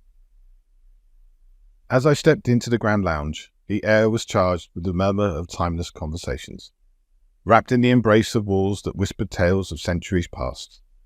The room was a masterstroke of elegance, with polished wooden floors that reflected the soft glow of chandeliers overhead, casting an ethereal light that danced across the surface like spirits at play. The Grand Lounge itself hummed with the energy of its eclectic guests. There was the Major, a paragon of 1970s Englishness, his unwavering stiff upper lip seemingly unchallenged by the peculiar circumstances of his attire. His trousers, in a state of perpetual rebellion, remained pulled around his ankles, with a rogue piece of toilet paper declaring allegiance to its fallen leader. Classic Major, I mused to myself, my thoughts tinged with admiration for his unflappable dignity in the face of an eternal sartorial mishap. It was a silent nod to the final, unexpected moment of his life. A moment that, while not explicitly detailed, left the lasting impression of a man caught unawares by fate's final stroke. To those who knew him or had come to know him here within the Adler's timeless embrace, the Major was more than the sum of his attire's comedic revolt. He carried an air of gravitas, his every word and gesture imbued with the authority and wisdom of a life once lived in the service of others. Despite the humour his current predicament inspired, there was an underlying respect for the man he had been, and the spirit he remained. His stories, often laced with a dry wit, spoke of a world that had changed beyond recognition, yet he adapted with a grace that commanded admiration. In the Grand Lounge, among friends and fellow spirits, the Major was a steadfast presence, a reminder of resilience in the face of the absurd. The conversation soon turned to the Adler's mysterious existence. Amidst laughter and spectral musings, Jasper leaned forward, the glint of mischief in his eyes. In my wandering days, I've crossed paths with many a mystical sight. The Adler, my friends, feels eerie similar. Ley lines, perhaps. His voice, tinged with the cadence of an era long past, carried a certainty that made the idea seem almost tangible. In my day, we were keenly aware of the Earth's hidden powers. It's quite possible that the Adler is simply channeling this ancient energy, granting it properties beyond the mundane. At Jasper's mention of ley lines, Marianne's eyes sparkled with intrigue. And to think, all this time we might have been living atop a wellspring of mystical energy. It does lend a certain allure to our spectral symbiosis, doesn't it? As Jasper spoke of ley lines and mystical energies, the room itself seemed to echo his sentiments. The expensive wallpaper that adorned the walls was not just a testament to the Adler's elegance, but seemed to underscore Jasper's theory with its very design. Intricate patterns, reminiscent of ancient symbols and maps of energy flows, weaved across the surface, suggesting a deliberate alignment with unseen forces. Moreover, the etching in the glass of the doors leading into the lounge carried this motif further. Delicate and precise, the etched lines formed patterns that could easily be imagined as the ley lines Jasper described, converging and diverging in a dance of cosmic energies. These artistic details, so easily overlooked as mere decoration, now appeared as intentional markers, perhaps even guides, to the unseen forces that pulsed through the Adler. In this light, the lounge transformed from a simple gathering place to a nexus of ancient power, each element of its design, from the wallpaper to the etched glass, contributing to a tangible sense of the mystical energies at play. Jasper's theory, far from fanciful, was lent credence by the very walls that surrounded us, making the Adler not just a refuge for the spectral, but a beacon for the energies that weave through the world unseen. As Jasper expounded on his theory, tracing imaginary lines with his fingers, Lucia, a spirited soul from the roaring 20s, laughed softly, her voice like the tinkling of fine crystal. Lucia's laughter, light and teasing, danced through the room. Jasper, with tales like these, we might as well claim the Adler rivals the Library of Alexandria. But what of curses? She asked, leaning in as if to share a secret with the gathered assembly. What if the Adler is simply cursed? Not with malice, mind you, but a sort of enchantment that binds us to it, feeding on our stories and experiences as much as any physical essence. Her backstory, one of rebellion and tragedy, lent her words a poignant edge. Lucia had been a boundary pusher in life, challenging societal norms with a laugh and a cocktail in her hand. Her untimely demise in a speakeasy fire had cut her vibrant life short, yet her spirit, undimmed, found a peculiar kinship with the Adler's own defiance of the natural order. Each contribution, Jasper with his mystical ley lines and Lucia with her playful suggestions of a curse, added layers to the tapestry of theories surrounding the Adler Hotel. Their distinct voices, a reflection of their diverse lives and eras, enriched the conversation, making the Adler not just a place of refuge, but a nexus of endless possibilities and stories. Marianne, with her flapper elegance, floated the idea that the hotel drew a bit of life from each of its guests. I think it's some kind of spectral symbiote, she mused, her voice tinged with amusement. Like we're all part of some grand vampiric ecosystem? Alex added, his youthful energy helping to pick up the thread. The notion, while outlandish, seemed to fit the hotel's unique charm. Elena, her artist soul always in search of deeper meanings, nodded in agreement. There's a balance here, she observed, between taking and giving. We sustain the hotel as much as it sustains us. The Major, adjusting the trousers around his ankles with a grace that defied their unfortunate position, offered a wry chuckle. In my day, we'd have called it a fair exchange. A bit of life for a bit of, well, afterlife luxury. I couldn't help but join in the laughter, the absurdity of our situation somehow made bearable by the company. Sounds about as plausible as anything else in this place, I agreed. And, honestly, if that's the price for the semblance of life the Adler offers, it's one I'm more than willing to pay. The discussion, woven through with each guest's perspective, painted a rich tapestry of the Adler's allure. Here, in this gathering of souls from different times and walks of life, the hotel revealed itself, not just as a haven, but as a character in its own right, one that thrived on the stories and essence of its inhabitants. In the laughter and shared stories of that evening, I found a semblance of the community I'd thought lost. The Adler, with all its peculiarities, had become more than just a place of refuge. It was a home, a bizarre and beautiful limbo, where the rules of life and death were rewritten, and where each of us, in our own way, found something resembling peace. As the lively discussion of the Adler Hotel's enigmatic existence began to wind down, the Major, sensing an opportunity for a more personal connection, guided me towards a quieter corner of the Grand Lounge. There, amidst the less fervent theories and personal anecdotes, stood a young woman whose aura was a blend of gentle melancholy and an unmistakable vibrance, her ethereal form echoing a life cut short in its prime. Her name, I would come to know, was Sophie Bennett. Sophie, with a warmth that immediately set me at ease, shared her story. Hailing from Somerset, England, her accent was a soft melody that carried the comforting lilt of the countryside, tempered with the slight urban edge of Bristol, where she had moved to further her education in environmental science. This field wasn't just a career for Sophie, it was a calling. She spoke of her work in environmental management with a passion that was both inspiring and humbling, describing her efforts in community gardening and sustainability initiatives with a modesty that belied the impact of her contributions. However, Sophie was quick to steer the conversation away from herself, displaying an empathy and interest in those around her that was truly captivating. She listened more than she spoke, her questions thoughtful, her laughter easy and genuine. In her, I saw not just an environmental advocate, but a person deeply attuned to the world and the people in it, driven by a desire to connect, to understand, and to make a difference. Sophie's journey to the Adler Hotel was a tale of curiosity and unexpected turns. After her passing, the result of a tragic accident while returning from a climate march, she found herself in New York. There, amidst the bewildering expanse of the spectral realm, she met Jasper, a kindred spirit who guided her to the Adler. Jasper was like a beacon in that initial chaos, she recounted, guiding me here to a place where connections, even in the afterlife, seemed possible. Her story was one of unfinished business, of a life dedicated to the environment, but cut short before she could see the fruits of her labour.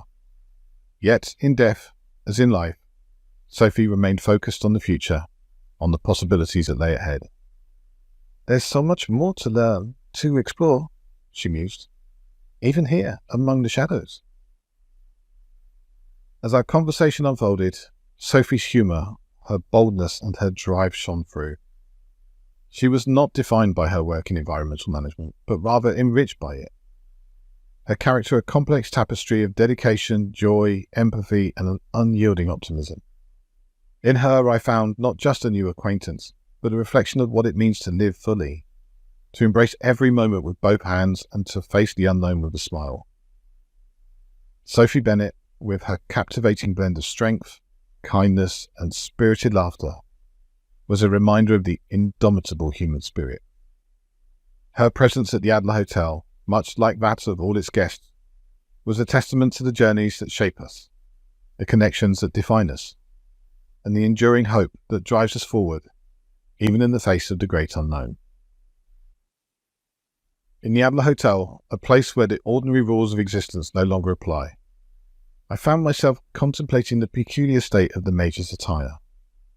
His trousers, a constant reminder of his sudden passing, hung comically around his ankles, a fixed detail of his life that seemed both tragic and absurd.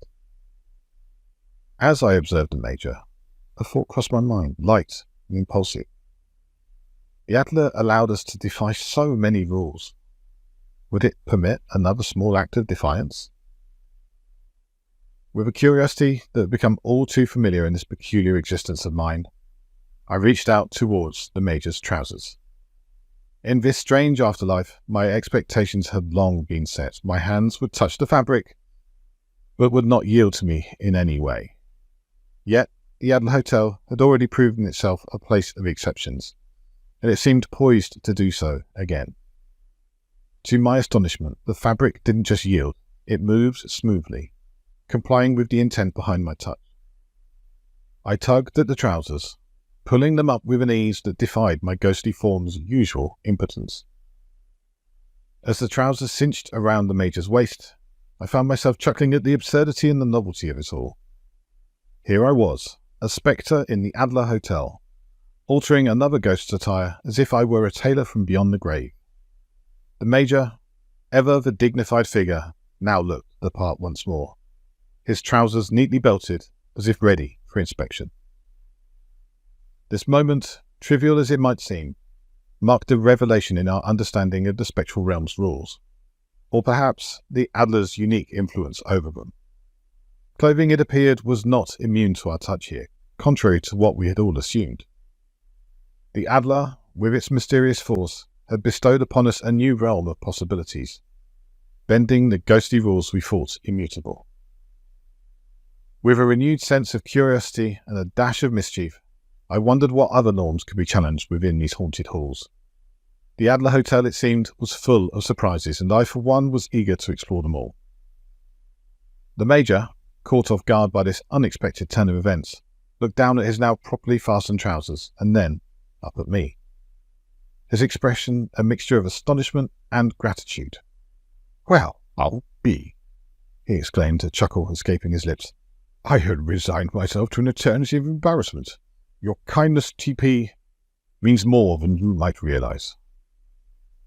His heartfelt thanks, offered with a sincerity that resonated deeply within the lounge, sparked a curious shift among the guests of the Adler.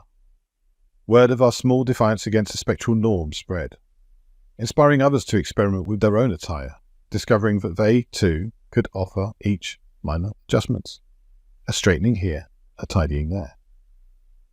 This revelation, born from a moment of levity, rippled through the Adler, weaving a new thread of connection among its inhabitants. It underscored a truth that we, in our shared afterlife, hadn't fully grasped until now. The essence of our humanity, with its need for empathy, laughter, and mutual support, remained intact, undimmed by the spectre of death. In this grand, timeless hotel, amidst whispers of the past and echoes of the present, a simple act of adjusting the Major's trousers became a symbol of our enduring humanity.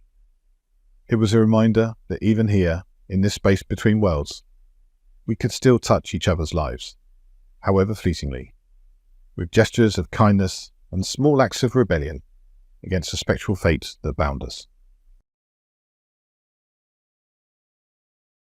Chapter 18. Winter's Shadow.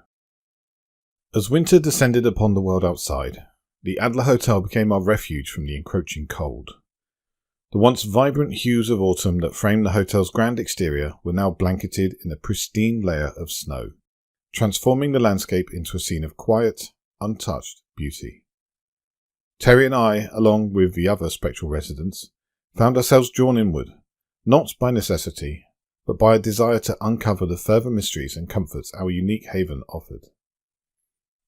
During this time, my companionship with Sophie Bennett deepened. Our conversations, initially sparked by a shared curiosity and a mutual appreciation for the Adler's peculiar charm, evolved into a connection that was difficult to define, but impossible to ignore. We found ourselves together more often than not, exploring the hotel's hidden nooks, or simply enjoying the warmth of the grand fireplace in the lounge. Terry, ever the observer, couldn't help but remark on our growing bond. "You two seem to be getting on quite well," he'd say, his tone laced with a friendly tease, yet I could detect a hint of genuine approval. It was also in this period of seclusion that I came to know Jasper better. A man of indeterminate age, Jasper's background was as fascinating as it was enigmatic. He had been a traveller in life, a seeker of hidden truths and mystical sights. "There's power in the lay of the land," he'd tell me, his voice carrying the weight of unseen worlds. His studies had taken him across the globe, from the ley lines of Britain to the energy vortexes of Sedona. Each journey a quest for knowledge, for a connection to something greater. Jasper's arrival at the Adler was no accident. He believed the hotel itself sat on a confluence of mystical energies, a nexus that explained the peculiarities we'd all come to accept as part of our existence within its walls. "The Adler doesn't just exist in the physical realm," Jasper explained. "It's a bridge, a point of convergence for energy seen and unseen." His insights offered a new layer of understanding, a possible explanation for the hotel's allure, and its ability to bend the rules of our spectral existence. As winter began to wane, the promise of spring whispered through the thawing landscape. It was during one such evening, as the last light of day lingered on the horizon, that a cry echoed from one of the staircases overlooking the hotel grounds. Rushing to the source, we found Marianne, her face a mask of confusion and fear. "I saw something," she stammered, "out there, but I can't explain it." Gathering around her, we peered into the evening air, the tension palpable. Then, without warning, a black shape appeared, adrift in the wind. Unlike any ghost I had encountered, this form seemed devoid of mass, an amorphous shadow, carried aimlessly by the breeze. A collective gasp filled the air as a second shape emerged. These entities, closer to the traditional notion of ghosts, yet entirely alien to our experiences. "It's a misfit scout," Edward declared, his voice cutting through the stunned silence. The revelation sent a shiver through the group, the term misfit carrying a weight of untold horrors and sad histories. Edward explained, his tone grave. "These are ghosts that have been consumed by the misfit group, their essence so damaged. All that remains is this shadow, a husk without direction, left to the mercy of the wind or their kin." The mention of scouts sent a chill down my spine. But how? What are they scouting here? I asked, my voice barely a whisper. "Us," Edward replied.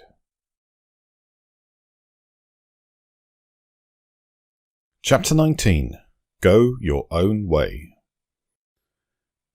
The crowd in the Adler Hotel's grand lobby fell silent as Edward stepped forward, the air thick with anticipation.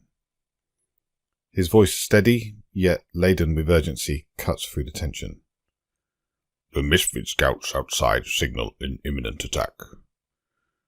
These aren't mere observers, they're precursors to the horde, marking rows to be taken or turned. We've likely got 2 days before they strike." His words landed with a heavy finality, sparking a ripple of anxious murmurs amongst us.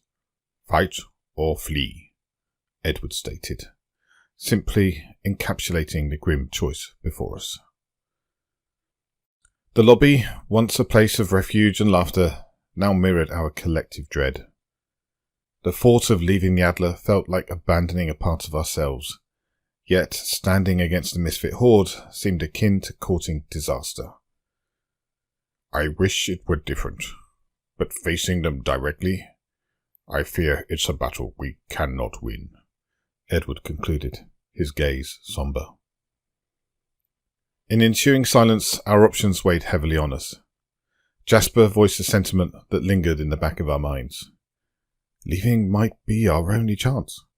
The Adler, for all its sanctuary, cannot shield us from what's coming.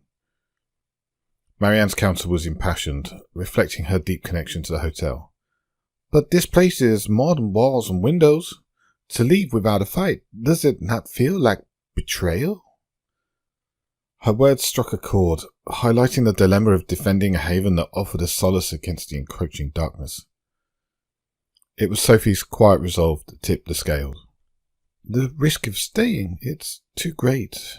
I can't bear the thought of losing any of you," she said, her eyes meeting mine. "Will you come with me?" The decision, once fraught with hesitation, became clear in her plea. I glanced at Terry, whose nod offered silent support. "Yes, Sophie, we'll leave together," I affirmed, my voice steady despite the turmoil within. Our choice made, the group's collective energy shifted towards departure. Approaching the Major to convey our decision, I braced for a rebuke that never came. Instead, his response was understanding, almost prescient. "A tactical retreat, then. Remember, the battle against the darkness isn't bound to one place. We carry the fight within us wherever we go."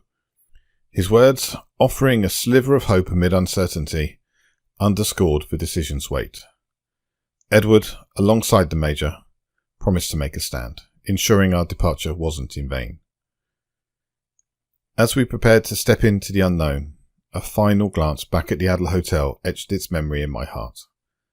The promise to return, to reclaim this beacon of light, remained unspoken but understood among us. The escape from the Adler Hotel unfolded under the veil of an uncertain dawn. Our group threading through the ornate gardens that had once been a source of tranquility and reflection. The meticulously maintained paths seemed to whisper caution with every step we took, guiding us away from the sanctuary that had been our home.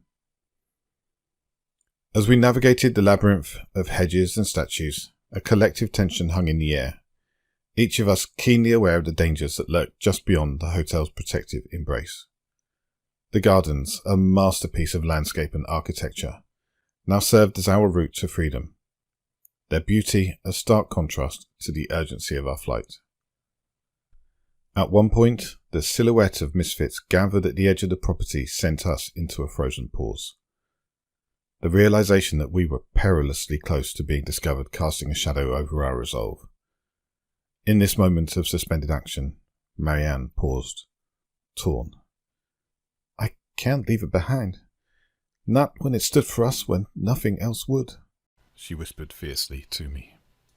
Her resolve crystallized in a moment of silent defiance before she vanished back towards what she couldn't abandon. Her departure, though a blow, sharpened our focus. We had to move, and swiftly. Seizing an opportunity as the misfits' attention shifted momentarily, Terry gestured towards the tree line with a whispered urgency. "Now, let's go!" We hustled across the open space, the cold air biting at our faces as we dove into the relative safety of the trees. Jasper, the longest resident among us, shared his knowledge of the terrain. "The road's not far, about a football field's distance away. Once we hit that, it's a straight shot to the nearest town." His words, measured and calm, offered a beacon of hope as we navigated through the dense foliage, making progress towards an uncertain future. Just as the road came into view, a chilling scream shattered the morning silence. A misfit, lone and frenzied, had spotted us and charged with wild, unseeing determination. In that moment, something within me shifted. A protective instinct, born not of fear, but of the deep bonds formed in the crucible of our shared ordeal. With Terry by my side, we stood our ground, the fight a blur of motion and desperation. Together we managed to fend off the attacker, leaving him disoriented and collapsed in the snow, a sad reminder of the fate we sought to escape. Without looking back, we scrambled over the low wall that marked the boundary of the Adler's grounds, the road under our feet a tangible symbol of our departure. As we put distance between ourselves and the hotel, the weight of what we were leaving behind settled over me like a shroud. The Adler, with its echoing halls and whispered secrets, had been a haven in a world that no longer had a place for us. Now, it remained a beacon of hope, a memory to carry forward as we ventured into the unknown. The promise of return, a silent vow that bound us together. Jasper led the way, his familiarity with the area a guiding light as we navigated the path to safety. The town, once a mere footnote in our existence at the Adler, now loomed as our next destination, a place to regroup and plan our next move. The dawn, breaking over the horizon, painted the sky with hues of hope and renewal, a reminder that even in our darkest moments, the light of a new beginning was never far away.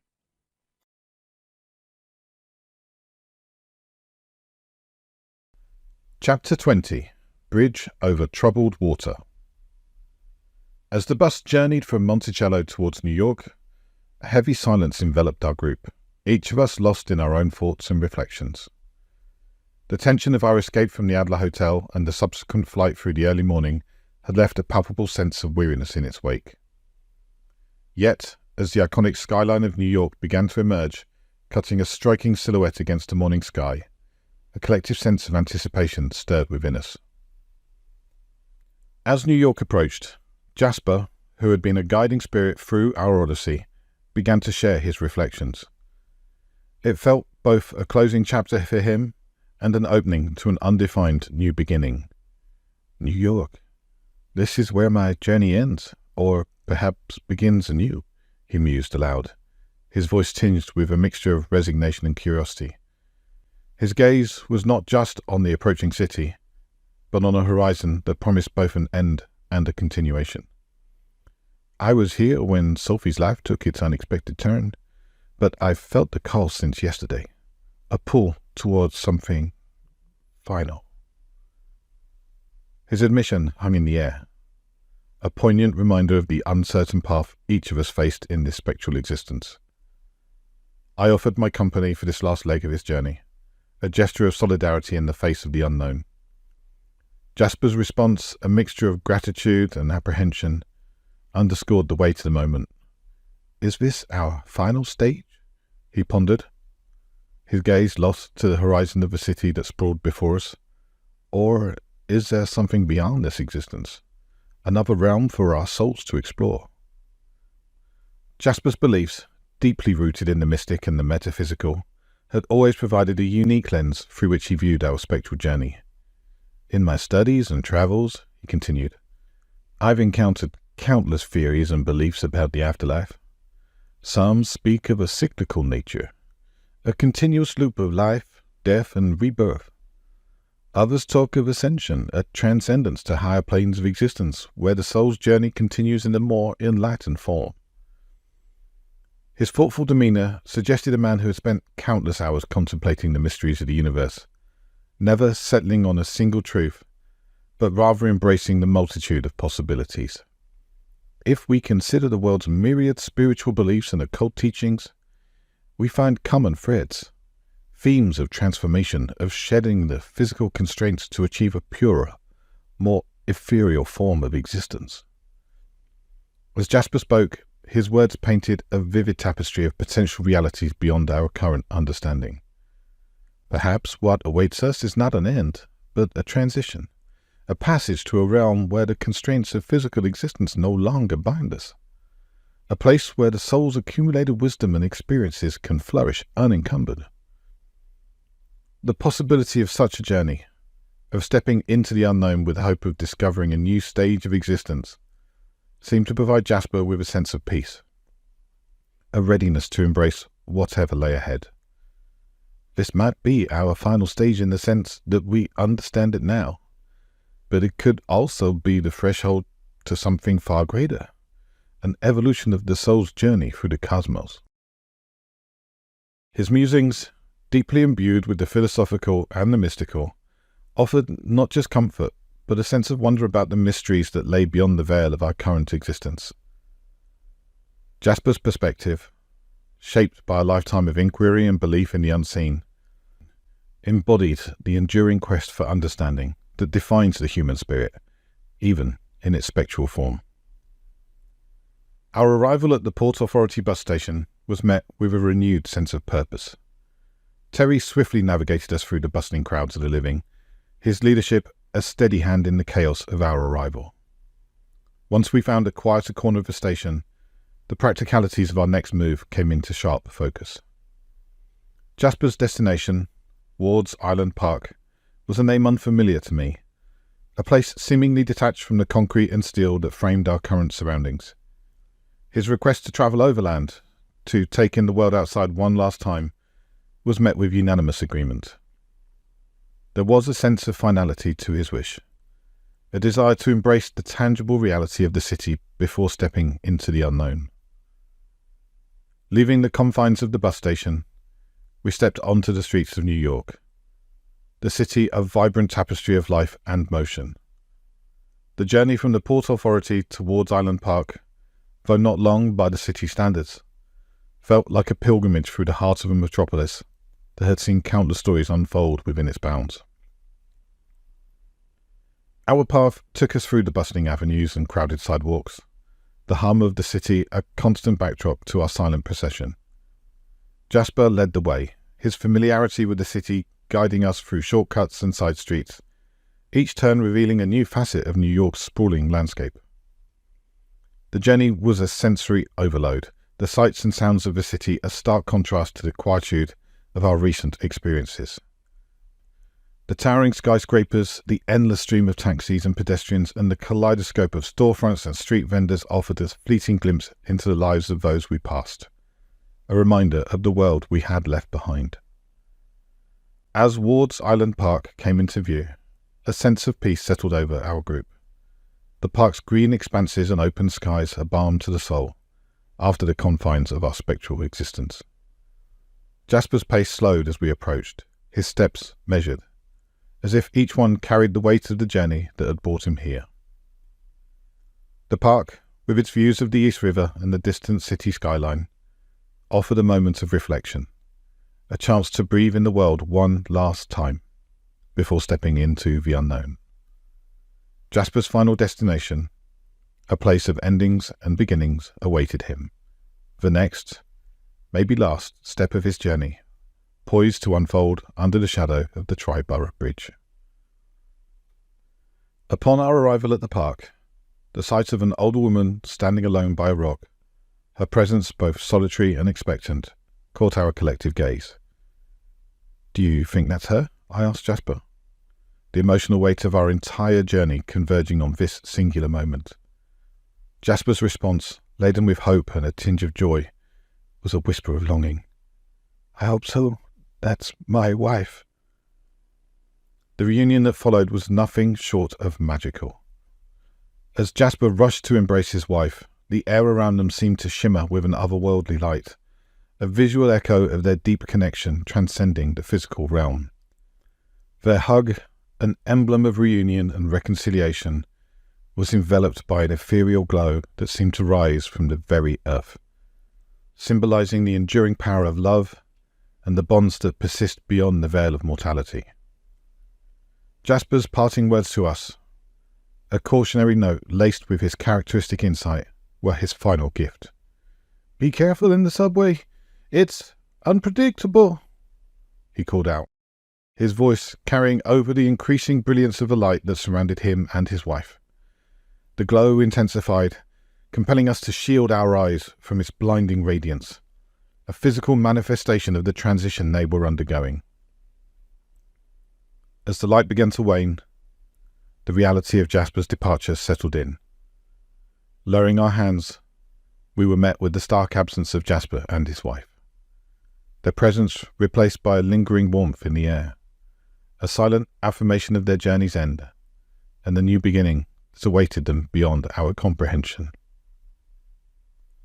The spontaneous embrace that followed among those of us left behind was a shared response to the beauty of the moment we had just witnessed. Tears, a mix of joy for Jasper and a poignant sense of loss, were a silent reflection of the impact of his journey on each of us. The emotional resonance of witnessing such a profound transition, of seeing a soul find its peace and perhaps its final destination, was a moment of clarity in the often bewildering journey we, the living and the spectral, traverse together. Jasper's departure, marked by the ethereal glow and his final resonant advice, left an indelible mark on our hearts.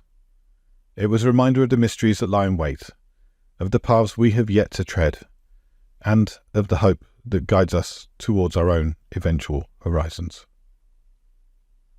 As we made our way back towards the heart of New York City, Jasper's final words echoed in our minds, casting a shadow of intrigue and caution over our next steps. The warning, cryptic yet laden with significance, prompted a spontaneous huddle among us, a makeshift council convened under the open sky of Ward's Island Park. Terry, ever the voice of reason in our spectral ensemble, broke the silence with a thoughtful musing. "It didn't sound like a 'don't go in there' kind of warning, more a 'be careful if you have to go in there,'" he observed, his tone contemplative, his gaze distant. His interpretation of Jasper's cautionary advice opened a new avenue of discussion, steering us away from outright avoidance towards a more nuanced understanding of the risks involved. The subway, a lifeline of the city, teeming with the energy of countless lives in transit, now held a new dimension of unpredictability for us. The very thought of navigating its depths, armed with Jasper's cryptic counsel, instilled a blend of apprehension and determination within the group. The consensus, unspoken yet palpable, was clear. While the subway might present unforeseen challenges, it also represented a necessary passage through the urban labyrinth of New York City. Sophie, her tone straightforward, added, "We'll need to be extra careful then. Jasper's warning was clear. We're stepping into the unpredictable." Her forthright tone underscored her concise caution, reflecting a shared sentiment of cautious progress rather than outright fear. As we approached the city's bustling core, the group focused on practical measures for safety and cohesion in the unpredictable environment hinted at by Jasper. The subway loomed as a possible challenge, a test of the adaptability and resilience we had honed during our time at the Adler and in facing the misfit threat. Our return to the city, prompted by Jasper's parting caution, signified a shift into a broader, more dynamic phase of our journey. Beyond the safety of the Adler and the closure of Jasper's story lay the unpredictable expanse of New York City, with all its potential for discovery and danger.